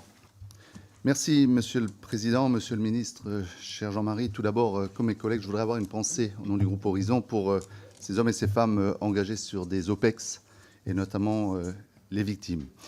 Je voudrais vous interroger, Monsieur le Ministre, sur le sujet de la désinformation en Afrique et de son impact sur les partenariats militaires que nous pouvons construire avec les pays du continent. La désinformation fragilise les relations entre la France et ses partenaires. Des campagnes ciblées, parfois orchestrées par des acteurs extérieurs, visent à ternir l'image de la France en véhiculant des récits erronés sur ses motivations et actions sur le continent. Par exemple, au Mali, les milices Wagner ont participé en 2022 à une vaste opération de décrédibilisation des armées françaises en publiant des images de fausses communes créées de toutes pièces en accusant nos soldats d'exactions qu'ils n'ont pas commises. Mais les fake news sur les interventions françaises ne sont pas le seul fait de puissances étrangères, mais aussi de médias et d'influenceurs locaux. La désinformation n'est pas nouvelle sur le continent. Elle a été tour à tour l'arme des puissances coloniales ou de dictateurs et de puissances étrangères pendant la guerre froide, puis a exacerbé par les réseaux sociaux ces dernières années. Elle est particulièrement prégnante au moment des élections, utilisée autant par les dirigeants installés que par leurs opposants. Il est certes important de rappeler que les conséquences de cette désinformation sont avant tout africaines. Elles participent à la montée de toutes les formes de violence, menacent la cohésion des peuples et peut mener à des drames de santé publique, notamment vis-à-vis du Covid-19, en alimentant le scepticisme sur l'efficacité des vaccins. Monsieur le ministre, je voudrais pour ma part vous interroger sur la stratégie de la France vis-à-vis de cette désinformation qui touche aussi notre action sur le continent. Comment peut-on établir durablement la confiance et renforcer notre crédibilité, non pas seulement avec les dirigeants, mais aussi auprès de l'ensemble des opinions publiques africaines? Je vous remercie. Monsieur le député Didier Lemaire, cher Didier, cette question est centrale et nous y avons été confrontés en permanence. Évidemment, dans cette question, il y a, avant de parler de désinformation, le regard porté par les populations sur un certain nombre de situations, tout le travail qui consiste à faire évoluer la présence que nous avons, évidemment, de manière à moins nourrir un certain nombre de désinformations, ça c'est le travail de fond, mais quoi que nous fassions, cette démarche existe. Certains pays, d'ailleurs, on peut citer la Russie au hasard, mais il y en a d'autres, sont passés vraiment maîtres dans la capacité par tout moyen de désinformer, de manipuler, mais il y a également dans les pays eux-mêmes, évidemment, surtout quand les gens sont parfois mal informés, ce travail, et d'ailleurs ça n'existe pas seulement dans les pays africains, vous le savez bien, nous avons renforcé, y compris au niveau militaire, et je n'entrerai pas dans le détail, nos capacités en matière influence, contre-influence, capacité de déjouer les fake news. Par exemple, je vous donne juste un exemple, les fameuses fausses communes de Gossi, on a prouvé le mensonge. Alors évidemment, c'est après coup. Hein, le mal a été fait, quoi. Mais il y a aussi, d'ailleurs, les partenariats qui peuvent exister avec les responsables à tout niveau, pas uniquement au niveau de l'État, des pays concernés, qui sont aussi eux-mêmes, évidemment, qui voient aussi les effets délétères que peuvent avoir ces démarches.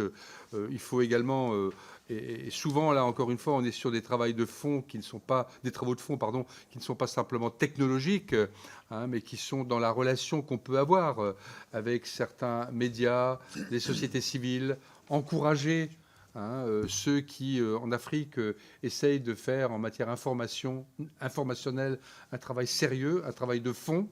Donc tout cela, nous le faisons. Et on a aujourd'hui une capacité, y compris au niveau de nos armées et de nos outils, de vérifier comment dirais-je, la manière dont un certain nombre d'actes, de messages sont reçus. Et on est mieux outillé aujourd'hui pour faire face à la désinformation. Il y a encore beaucoup à faire, évidemment. Le simple fait d'en avoir conscience, chaque fois que nous menons une action, chaque fois que nous menons un partenariat, chaque fois même que moi-même je me rends sur place, que je mène des contacts, de savoir que cette question existe, qu'il faut la prendre en compte le plus en amont possible et qu'il faut multiplier les contacts, c'est déjà un progrès par rapport à une époque où finalement on se disait que c'est pas si grave et que la vérité finirait par l'emporter. Donc je pense qu'on est aujourd'hui mieux outillé dans cette guerre informationnelle qu'on ne l'était il y a quelque temps. Mais il ne faut jamais baisser la garde, quoi. Merci, Monsieur le Ministre. La parole est à Yannick Favennec-Becot pour le groupe indépendant, Liberté indépendant, Outre-mer et Territoires.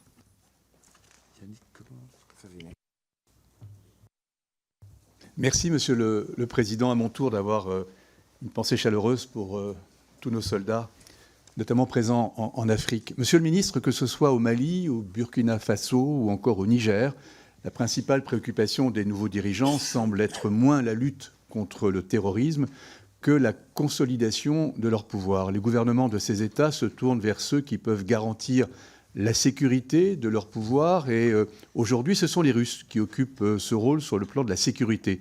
Sur le plan économique, ça a été dit, ce sont les Chinois. Les armées françaises ont été priées de partir. Au Niger, les États-Unis ont subi le même sort. À l'heure de la réorganisation de la présence militaire française en Afrique, la situation justifie un examen approfondi des raisons des échecs successifs et de la défaite morale subie par la France dans ces États. Alors, entre la rupture unilatérale et l'interventionnisme pour assurer sécurité et stabilité, mais aussi protection des frontières extérieures de l'Union, une option intermédiaire permettant de configurer une nouvelle entente vous semble-t-elle possible? Je vous remercie. Merci, cher collègue. Monsieur le ministre. Merci, Président. Monsieur le député Yannick Févenec-Bécaud, oui, c'est ce à quoi nous travaillons. C'est l'esprit de mon rapport. Et c'est l'esprit également de la relation qu'on essaie renouvelée, qu'on essaie d'établir avec nos partenaires à tout niveau. Ça suppose évidemment beaucoup d'humilité, une capacité de balayer devant notre propre porte, de faire la part de ce qu'on a réussi, de ce qu'on a échoué, de faire, comme disaient les militaires, le retour d'expérience de ce qui n'a pas fonctionné. Et quand on est dans cette attitude, c'est la mienne en tout cas, croyez-moi, c'est assez vite compris. Du coup, on peut travailler autrement. Derrière, évidemment, il faut être, comme disait notre collègue tout à l'heure, au-delà des généralités, c'est-à-dire qu'il faut être très précis, sujet par sujet. On a beaucoup travaillé avec mon équipe sur tous les aspects. Parce qu'une fois qu'on revient d'un déplacement, qu'on a la liste des attentes, il faut être clair sur ce qui est possible, sur ce qui n'y est pas, sur les partenariats à développer. On ne peut pas tout faire tout seul. Sur des alternatives à trouver à des demandes légitimes. Et du coup, si vous voulez, sans renier le passé et tout ce que ça a pu créer de liens, de camaraderie, il y a quand même beaucoup de choses que nous avons en commun. Même parfois, les échecs laissent aussi... vous voyez, il y a aussi, je l'ai dit tout à l'heure, il y a aussi toujours quelque chose qui reste, quoi. Tout n'a jamais été négatif. Et donc, et au fil des semaines et des mois, et là, on a quand même démarré en février, on voit aussi qu'on n'a pas fait juste un aller-retour, quoi. Et du coup, se crée ce qu'on appelle, et je terminerai là-dessus, Président, et pour moi, c'est très important dans toute action humaine, mais aussi dans ce domaine-là, allez, je le mets entre guillemets pour ne pas paraître prétentieux, mais un climat de confiance. Et ça change beaucoup de choses. Voilà. Merci, Monsieur le Ministre. La parole est à Édouard Bénard pour le groupe Gauche démocrate et républicaine. Merci, Monsieur le Président. Monsieur le Ministre, j'interviens parmi les derniers orateurs et beaucoup a été dit. Alors, permettez-moi de revenir sur le b.a.-ba, soit votre feuille de route. Si nous connaissons votre CV qui a été rappelé par le président de la Commission, les missions afférentes au portefeuille qui vous est confié sont quant à elles, tout du moins pour moi, plus floues. Il vous revient, je cite, de revoir les formats et les modalités d'action du futur dispositif militaire français sur le continent fortement mis à mal depuis 2022 et les coups d'État successifs au Mali, au Burkina Faso et au Niger à l'origine du retrait des forces françaises du Sahel. Alors, première question, vous nous évoquez ce matin la publication d'un futur rapport. Pour bien comprendre, est-ce que sa finalité et votre mission est de tenter de convaincre les pays africains, le Gabon, le Sénégal et le Tchad, que le plan diplomatico-militaire de Paris est le bon, ou de savoir ce dont ils ont besoin pour faire remonter leurs doléances à Paris? Deuxième question, très concrètement, avez-vous recueilli les doléances des militaires français stationnés en Afrique, que ce soit au niveau de leur rémunération, de leur état de santé physique et moral, sur leur accompagnement de fin de mission? Et troisième question, pouvez-vous nous en dire plus sur la qualité du dialogue avec le Mali, le Niger et le Burkina Faso, considérant que l'Alliance des États du Sahel projette de se transformer en confédération avec une force de défense commune, ces trois États quittant à terme la CEDEAO? Qu'impliquent ces bouleversements dans la qualité du dialogue, ou plutôt du partenariat, puisque c'est un terme qui est revenu de nombreuses fois dans votre propos, avec la France? Enfin, sans redite sur la guerre informationnelle, d'après votre expertise, par-delà les autorités officielles, comment s'apprécie plus globalement dans la population au Gabon, au Sénégal, en Côte d'Ivoire et au Tchad, la présence militaire française dans un contexte de réduction de l'empreinte militaire permanente sur le continent? Quid du sentiment anti-français, en somme, dans les pays sur lesquels se concentre votre mission? Je vous remercie. Merci, chers collègues. Merci, monsieur le député Édouard Bénard. Plein de questions. Hein.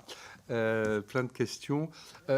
Vous savez ce que vous avez appelé le flou. Alors, je ne vais pas vous faire la réponse, on sort de l'ambiguïté. Non, ce que vous appelez le flou, en fait, c'est ce que j'ai un peu dit à plusieurs reprises tout à l'heure.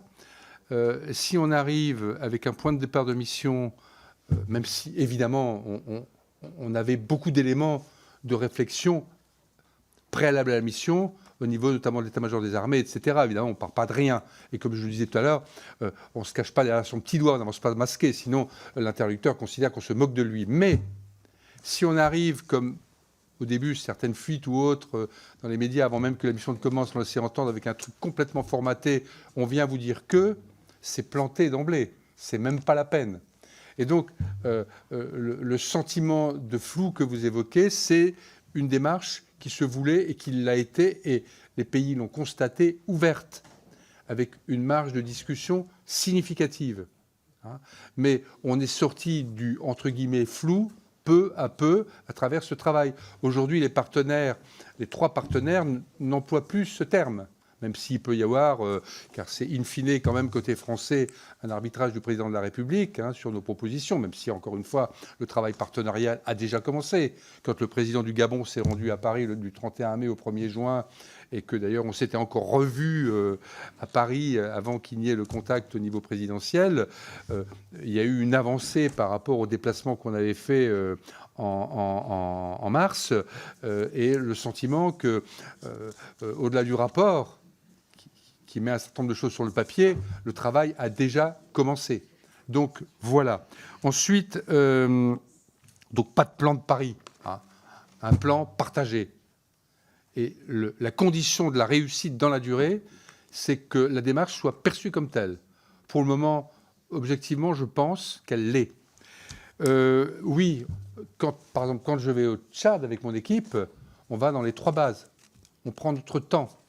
Un militaire que je ne citerai pas disait ça faisait longtemps qu'il n'y ait pas eu un missionnaire qui ait passé autant de temps aussi avec nos soldats, et pas seulement les chefs.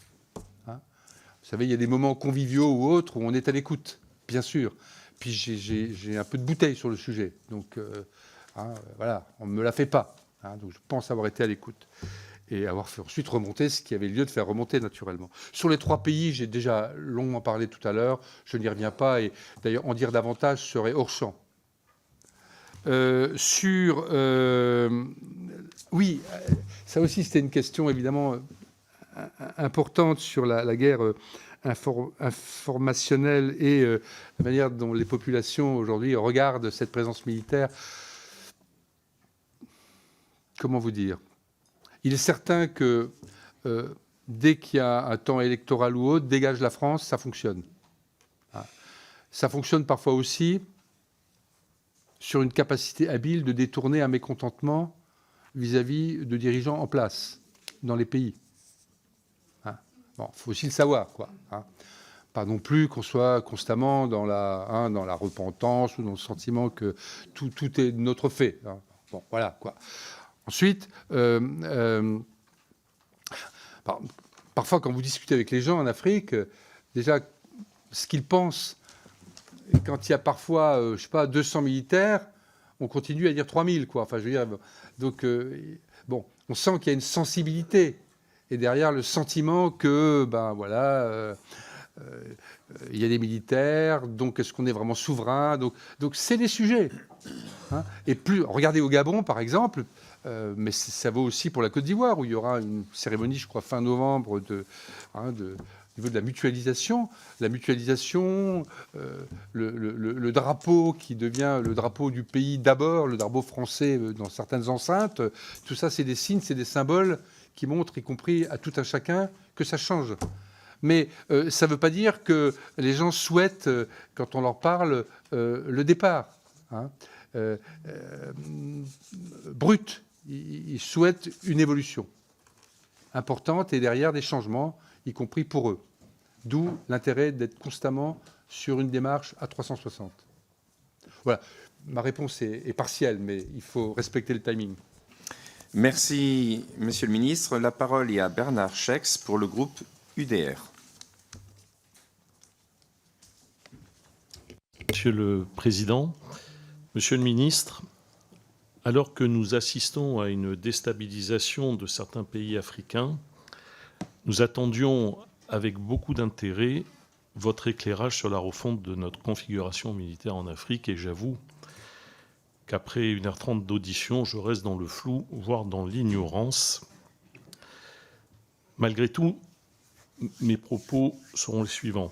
En septembre 2023, on comptait plus de 6700 militaires français déployés en Afrique, et cette prise de parole est pour moi l'occasion de leur rendre hommage. Au groupe UDR, il nous tient à cœur de participer à toute réflexion permettant d'assurer la sauvegarde de nos intérêts dans le monde.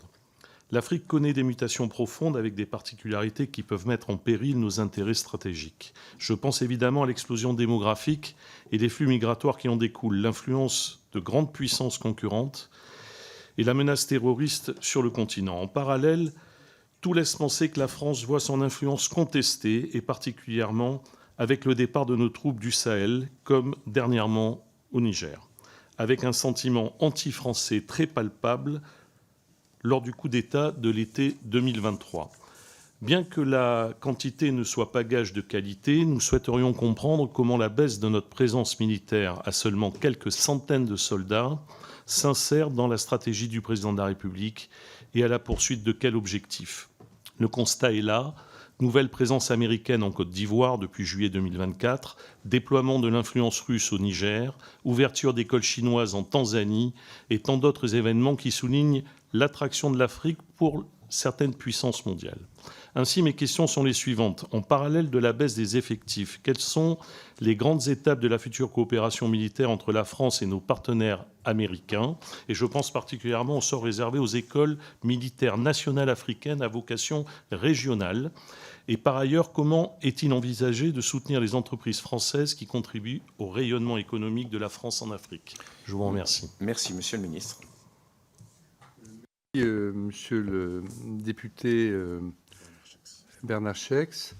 Bon, d'abord, sur le sentiment d'ignorance, par exemple, mais ça n'a pas été le cas, vous m'auriez posé, vous ou des collègues ici présents, des questions sur concrètement l'évolution du dispositif dans tel Gabon, Côte d'Ivoire ou Tchad. Concrètement, ben voilà, il y a une baisse, on le sait. Quels sont les points sur lesquels il y a un renforcement du partenariat qui est en train de se mettre en place? Je vous aurais répondu. Je ne vous aurais pas donné de chiffres, parce que je me dois, mais ça vous l'avez compris depuis le début, comme vos collègues, de respecter, y compris vis-à-vis des pays concernés, vis-à-vis des arbitrages à venir au niveau des chefs d'État, à commencer par le président français, évidemment, un certain nombre de conclusions, alors que les choses ne sont pas encore arrêtées pour eux, mais j'aurais pu vous dire beaucoup de choses. Et au détour de mes propos, j'ai donné quand même quelques éléments, et vous en avez vous-même repris d'ailleurs dans votre question sur le rôle des écoles, etc., des formations, tout ça évidemment est extrêmement important. Bon, vous-même dans votre propos, vous évoquiez le nombre de militaires français qui étaient présents entre les forces prépositionnées, Barkhane, 6 000 combien? C'est ça. Bon, et aujourd'hui, vous voyez que le nombre n'a pas empêché ce que vous avez qualifié d'échec, en tout cas, à certains égards, ça l'est, ce fut un échec, à certains égards. Donc, aujourd'hui, le pari que l'on fait avec les pays, si j'étais, si vous voulez, une sorte de porte-parole d'un discours et d'une démarche à laquelle les partenaires ne croiraient pas. Dites-vous bien qu'ils l'auraient déjà fait savoir. Parce que dans les pays en question, on parle et on écrit, et y compris dans les diasporas d'ailleurs. Donc ça aurait été haro sur la mission Bockel. Il nous enfume. Il dit n'importe quoi. Or, ce n'est pas ce qui se passe. Parce que les interlocuteurs, y compris dans les oppositions, dans les sociétés civiles, ont compris que le dispositif SOC, ça veut dire on ne part pas, on ne s'en va pas là demain comme ça en vous laissant avec toute une série de difficultés et d'attentes, mais on structure dans le dialogue avec vous un rebasculement entre ce dispositif socle qui permet au niveau logistique, au niveau formation, au niveau entraînement, au niveau exercice en commun, etc., de faire ce qui est nécessaire. Et si à certains moments il faut au niveau terre, air, mer, plus pendant un certain temps, on le fait, on l'a déjà fait, on sait le faire et ils le savent. Donc de ce côté-là, ça va, hein, c'est compris. Et de l'autre côté, on fait mieux ensemble et on s'en donne les moyens. Et là, on se rend compte qu'on avait une marge d'amélioration attendue considérable. Et donc nous cheminons de concert. Et du coup, ça crée un autre état d'esprit. Voilà ce que j'ai envie de vous dire. S'agissant des partenaires, les Européens, certains l'ont compris, ceux qui sont le plus présents, d'autres, il y a encore du travail, d'où la suite de ma mission. Les Américains, bien sûr que je les ai rencontrés sur le terrain. Eux aussi, ça n'a pas toujours été rose pour eux, notamment au Niger.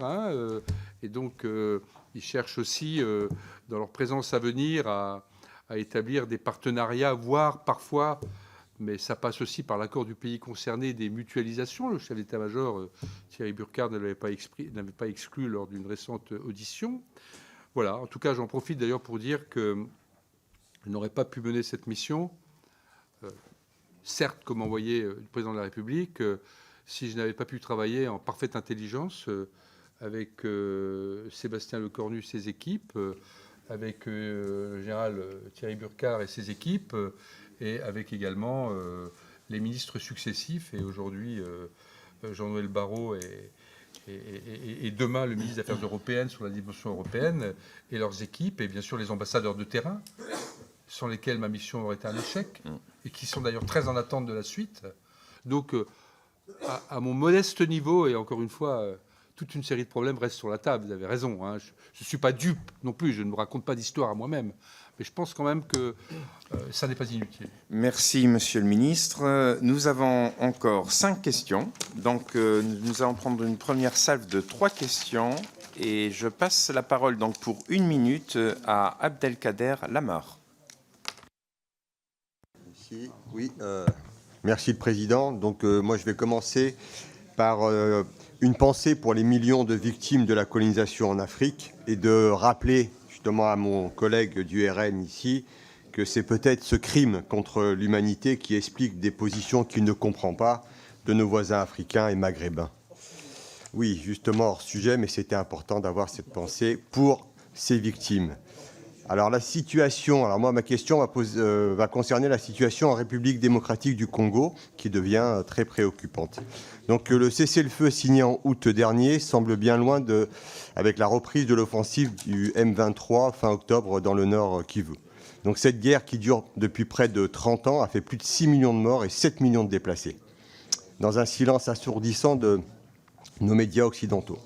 Alors pourtant, les donateurs internationaux n'ont pas manqué, puisqu'ils ont injecté des milliards pour tenter de résoudre les conflits. Mais les stratégies occidentales classiques de maintien et de consolidation de la paix paraissent totalement inopérantes. Cela montre bien que c'est notre lecture du conflit qui est défaillante et dépassée. Cela illustre aussi peut-être un manque de volonté politique en France. Merci, donc ma question est simple, je finis au moins par la question. Voilà. Allez-y. À défaut de vouloir piller les ressources naturelles de ce pays, quelle est la stratégie de la France pour renouveler une action Merci, cher collègue. Monsieur le ministre. La parole est à Damien Girard. Merci, Monsieur le Président. Monsieur Jean-Marie Bockel, merci pour votre présence devant notre commission. Votre mission est de participer à la construction de la relation franco-africaine sur des bases saines et durables. Cette tâche comporte une dimension mémorielle significative. Je souhaite donc vous interroger sur le massacre des tirailleurs de Tiaroy en 1944. Le meurtre et la condamnation de militaires africains ayant défendu la France est une tache sur l'histoire de notre République et sa relation avec le Sénégal. Une tribune que j'ai signée avec une trentaine de collègues appelle à poursuivre l'effort mémoriel entrepris par François Mitterrand en 2012 et 2014. Les pistes sont nombreuses pour reconstruire une mémoire digne et respectueuse de cet épisode. Je pense au versement de réparation aux descendants, à la reconnaissance officielle du massacre par l'Assemblée nationale. Je pense également à une commission d'enquête s'appuyant sur l'ensemble des archives nécessaires, et notamment celle du ministère de l'Outre-mer, permettant de clarifier les circonstances du massacre, de ce massacre. Quelle est donc votre position sur la reconnaissance de ce massacre et les outils concrets pour faire vivre sa mémoire et consolider les liens de notre pays avec le Sénégal? Je vous remercie. Merci, cher collègue. Non, excusez-moi, la parole est à Nadine Lechamp. Merci, Monsieur le Président. Monsieur le Ministre, le Président de la République a supprimé 2 corps diplomatiques d'excellence, conseiller et secrétaire des Affaires étrangères, conseiller secrétaire cadre d'Orient. Cette décision était incompréhensible et lourde de conséquences. Elle remplace la compétence et l'espérance par la proximité avec le pouvoir. Monsieur le ministre, que pensez-vous de cette décision et de son impact sur le terrain?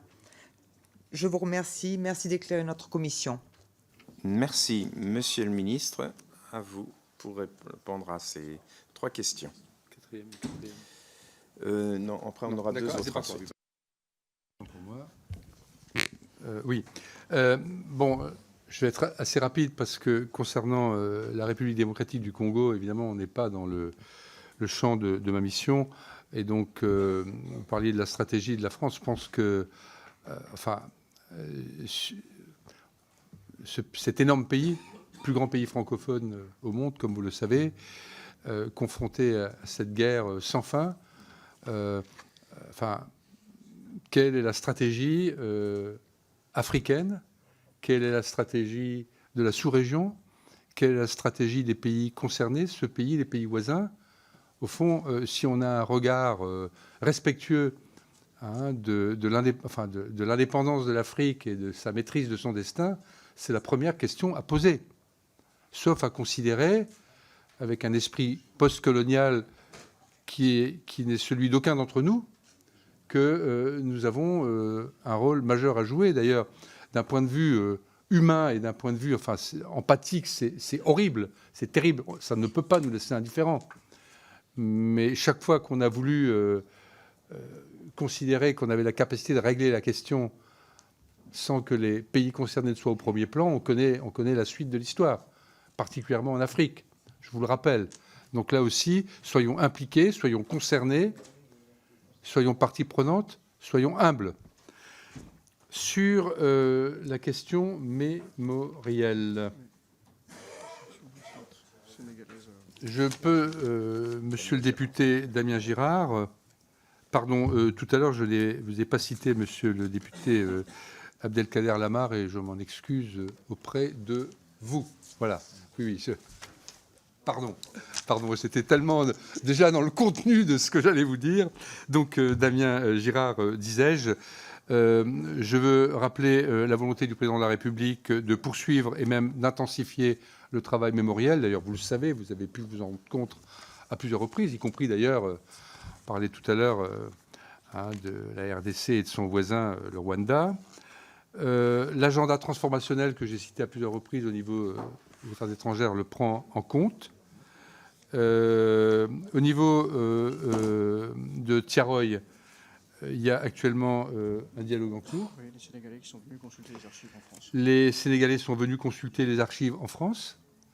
Dans le cadre de la suite de la relation avec ce pays, cette question, évidemment, sera prise en considération. Il y a notamment la question d'établir précisément les faits, comme vous l'avez évoqué, le nombre de victimes précises, et ensuite que faire par rapport à cette réalité. Vous savez que le Sénégal va célébrer cet événement le 1er décembre prochain. Est-ce que ce sera l'occasion d'un contact ou pas? Là, je ne suis pas la personne qui puisse vous répondre, mais c'est une bonne question. Madame Nadine Lechamp, pardon.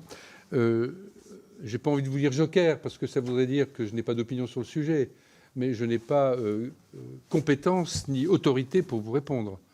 Je me dois quand même de rester dans le champ de ma mission. Et ça ne veut pas dire que la question ne méritait pas d'être posée. Merci, Monsieur le Ministre. Il nous reste donc 2 questions et je passe la parole donc pour 1 minute à Mathieu Bloch.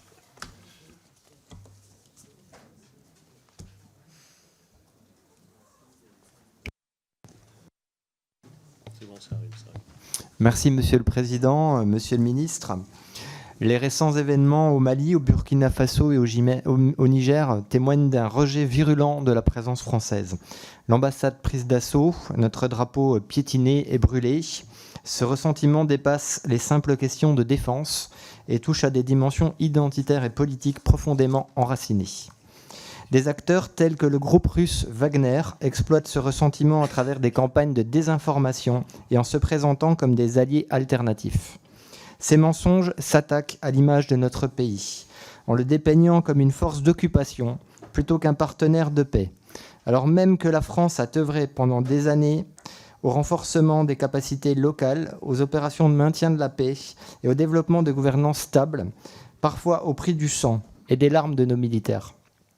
La lutte contre le sentiment anti-français nécessite de revoir nos modes d'intervention, de renforcer nos actions de diplomatie et de privilégier une présence discrète mais influente.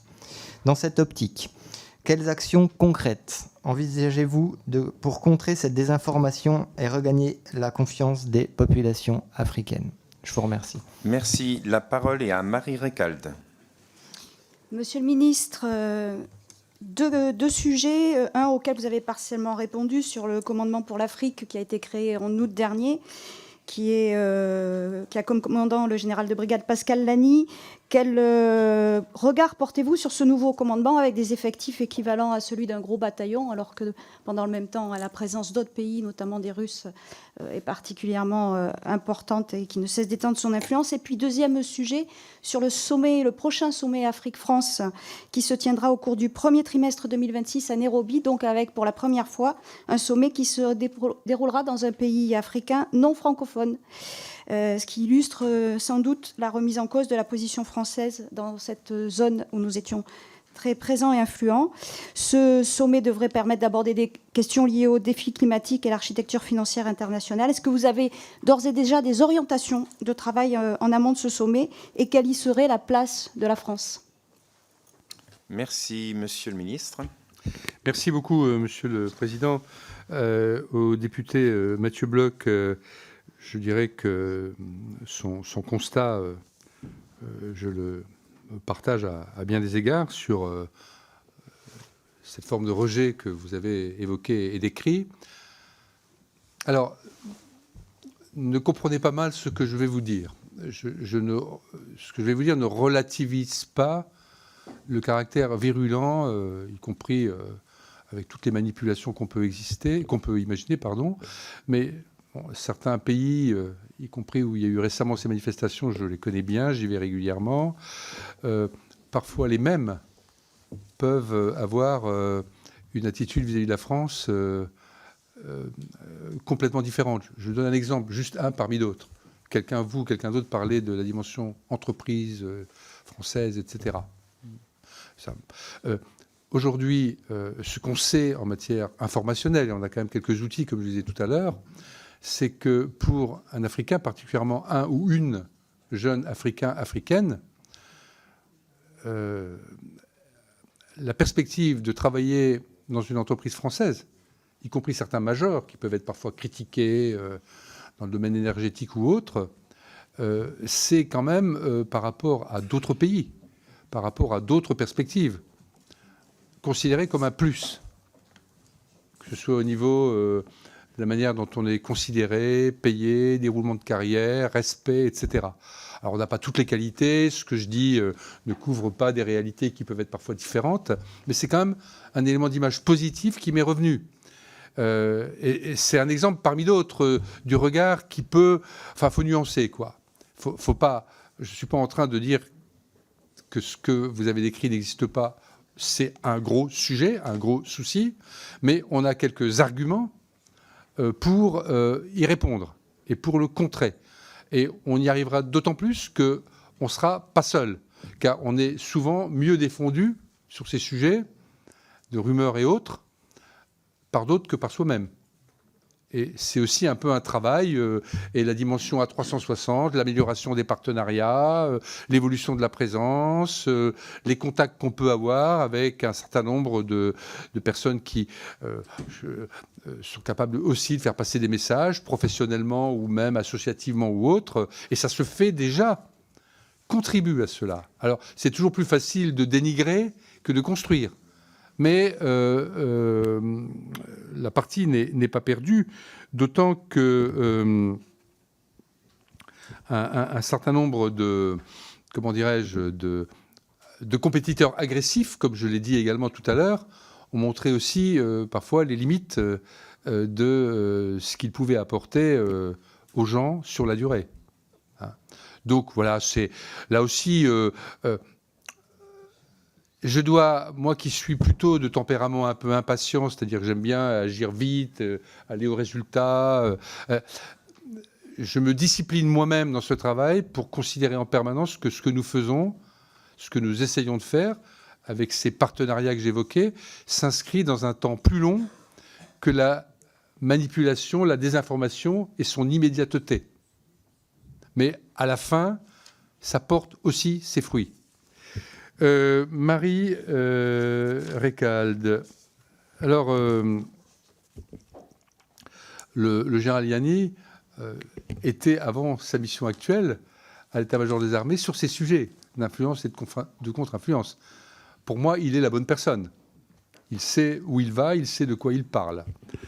Vous avez fait des comparaisons avec les Russes. D'abord, est-ce que vous parlez de soldats réguliers ou de... Oui, d'accord. Ben nous, on n'avance pas... nous, la présence, elle est française. Hein. Et le général Yanni, dans son commandement, il y a à la fois la moindre empreinte, la moindre présence, les quelques centaines que vous évoquiez, mais dans l'esprit que je rappelais, et il y a tout le reste. Et tout le reste, c'est beaucoup. Hein, c'est beaucoup. Non seulement la géométrie variable, mais également ce qu'on fait ensemble, hein, dans les domaines que j'évoquais tout à l'heure. Et ça, si vous voulez, nos partenaires le savent. D'ailleurs, parfois, nos partenaires nous disent, dans telle capitale, ce serait bien que le chef français reste un officier général. Même parce que, au-delà du nombre de personnels permanents, il y a tout le reste. Et ça, ni les Russes, ni les Chinois, ni personne ne peuvent dire cela de cette manière-là. Hein. Et quand tel chef d'État, que je ne citerai pas, me dit, mais oui, là, j'ai dit à tel partenaire d'un autre pays, d'un autre grand pays, mais nous avons sur ces missions-là les Français. C'est bien, on n'a pas besoin de... Continuons. Hein. Surtout des Français qui se remettent en question et qui savent répondre à nos nouvelles attentes et aux nouveaux enjeux. Et qui, en plus, ces Français qui disent « Nous ne sommes pas et nous ne pensons pas être et nous ne cherchons pas à être des partenaires exclusifs. Nous acceptons la compétition. Nous acceptons qu'il y ait d'autres. » Puis comparer. Vous voyez, hein, et là, on en a quand même sous le pied un petit peu, quoi, si je puis dire, chère Marie. Je dis cher Marie parce que certains collègues ici, du temps où j'étais parlementaire, nous nous retrouvions d'ailleurs. Je salue la nouvelle présidente de la délégation à l'OTAN, qui n'est pas de cette commission, hein, qui est... Non. Mais nous nous retrouvions... Oui, c'est ça, oui. Elle n'est pas là, non. Mais nous...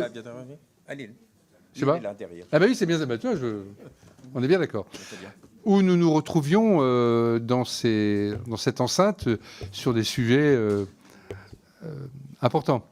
Hein, et où, voilà. Monsieur le Président, je regarde quand même ma petite note. Oui, si, ma petite note, oui, il y avait Nairobi. Je savais bien que j'allais oublier quelque chose. Et je termine, Monsieur le Président. Alors moi déjà, si vous voulez, et ça date pas d'aujourd'hui, c'était déjà à l'époque où... Parce que moi, dans mes responsabilités ministérielles, certes modestes, mais qui m'ont quand même marqué. Je suis passé de coopération, comme on disait à l'époque, à défense, enfin ancien combattant et défense. J'avais également une mission défense auprès du ministre de l'époque. Et j'ai donc sillonné le continent avec cette double casquette, puisqu'il y avait également la coopération militaire dès le début, qui existe toujours d'ailleurs et qui dépend du Quai d'Orsay. Et j'ai pu me rendre compte ce que on me dit encore aujourd'hui au niveau des militaires et politiques qui se déplacent, qu'avec un certain nombre de pays anglophones, lusophones, etc., les partenariats sont parfois, y compris en matière de défense, plus simples. Hein, parce qu'il n'y a pas toute cette histoire avec parfois... et donc, dans mon esprit, depuis l'époque où j'étais en charge au gouvernement de la francophonie, j'ai toujours considéré que, bien sûr, la francophonie, c'est le français. Mais c'est aussi la dimension culturelle, c'est aussi l'attente de France, c'est aussi le droit continental, c'est aussi un certain nombre d'éléments qui sont attendus, y compris dans des pays non traditionnellement francophones. Et c'est pas artificiel, c'est une réalité profonde. Donc pour moi, un sommet à Nairobi, c'est aussi une preuve d'influence de cette dimension, qui n'est pas que une affaire franco-française. De ce point de vue-là, restons modestes, quoi. Hein, voilà.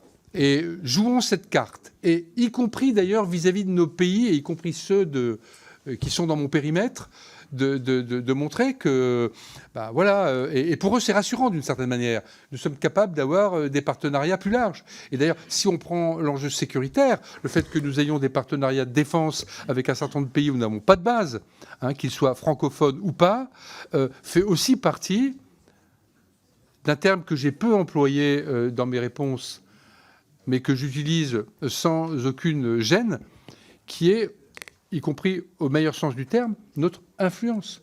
Nous sommes une puissance moyenne, avec nos qualités et nos défauts, avec nos heures glorieuses et nos heures tragiques, mais nous avons, avec la voix particulière de la France, et sans volonté de puissance, une influence, y compris dans les instances internationales, y compris dans les enjeux du monde qui vient, et elle existe aussi dans ce pays d'avenir qu'est l'Afrique, cette influence.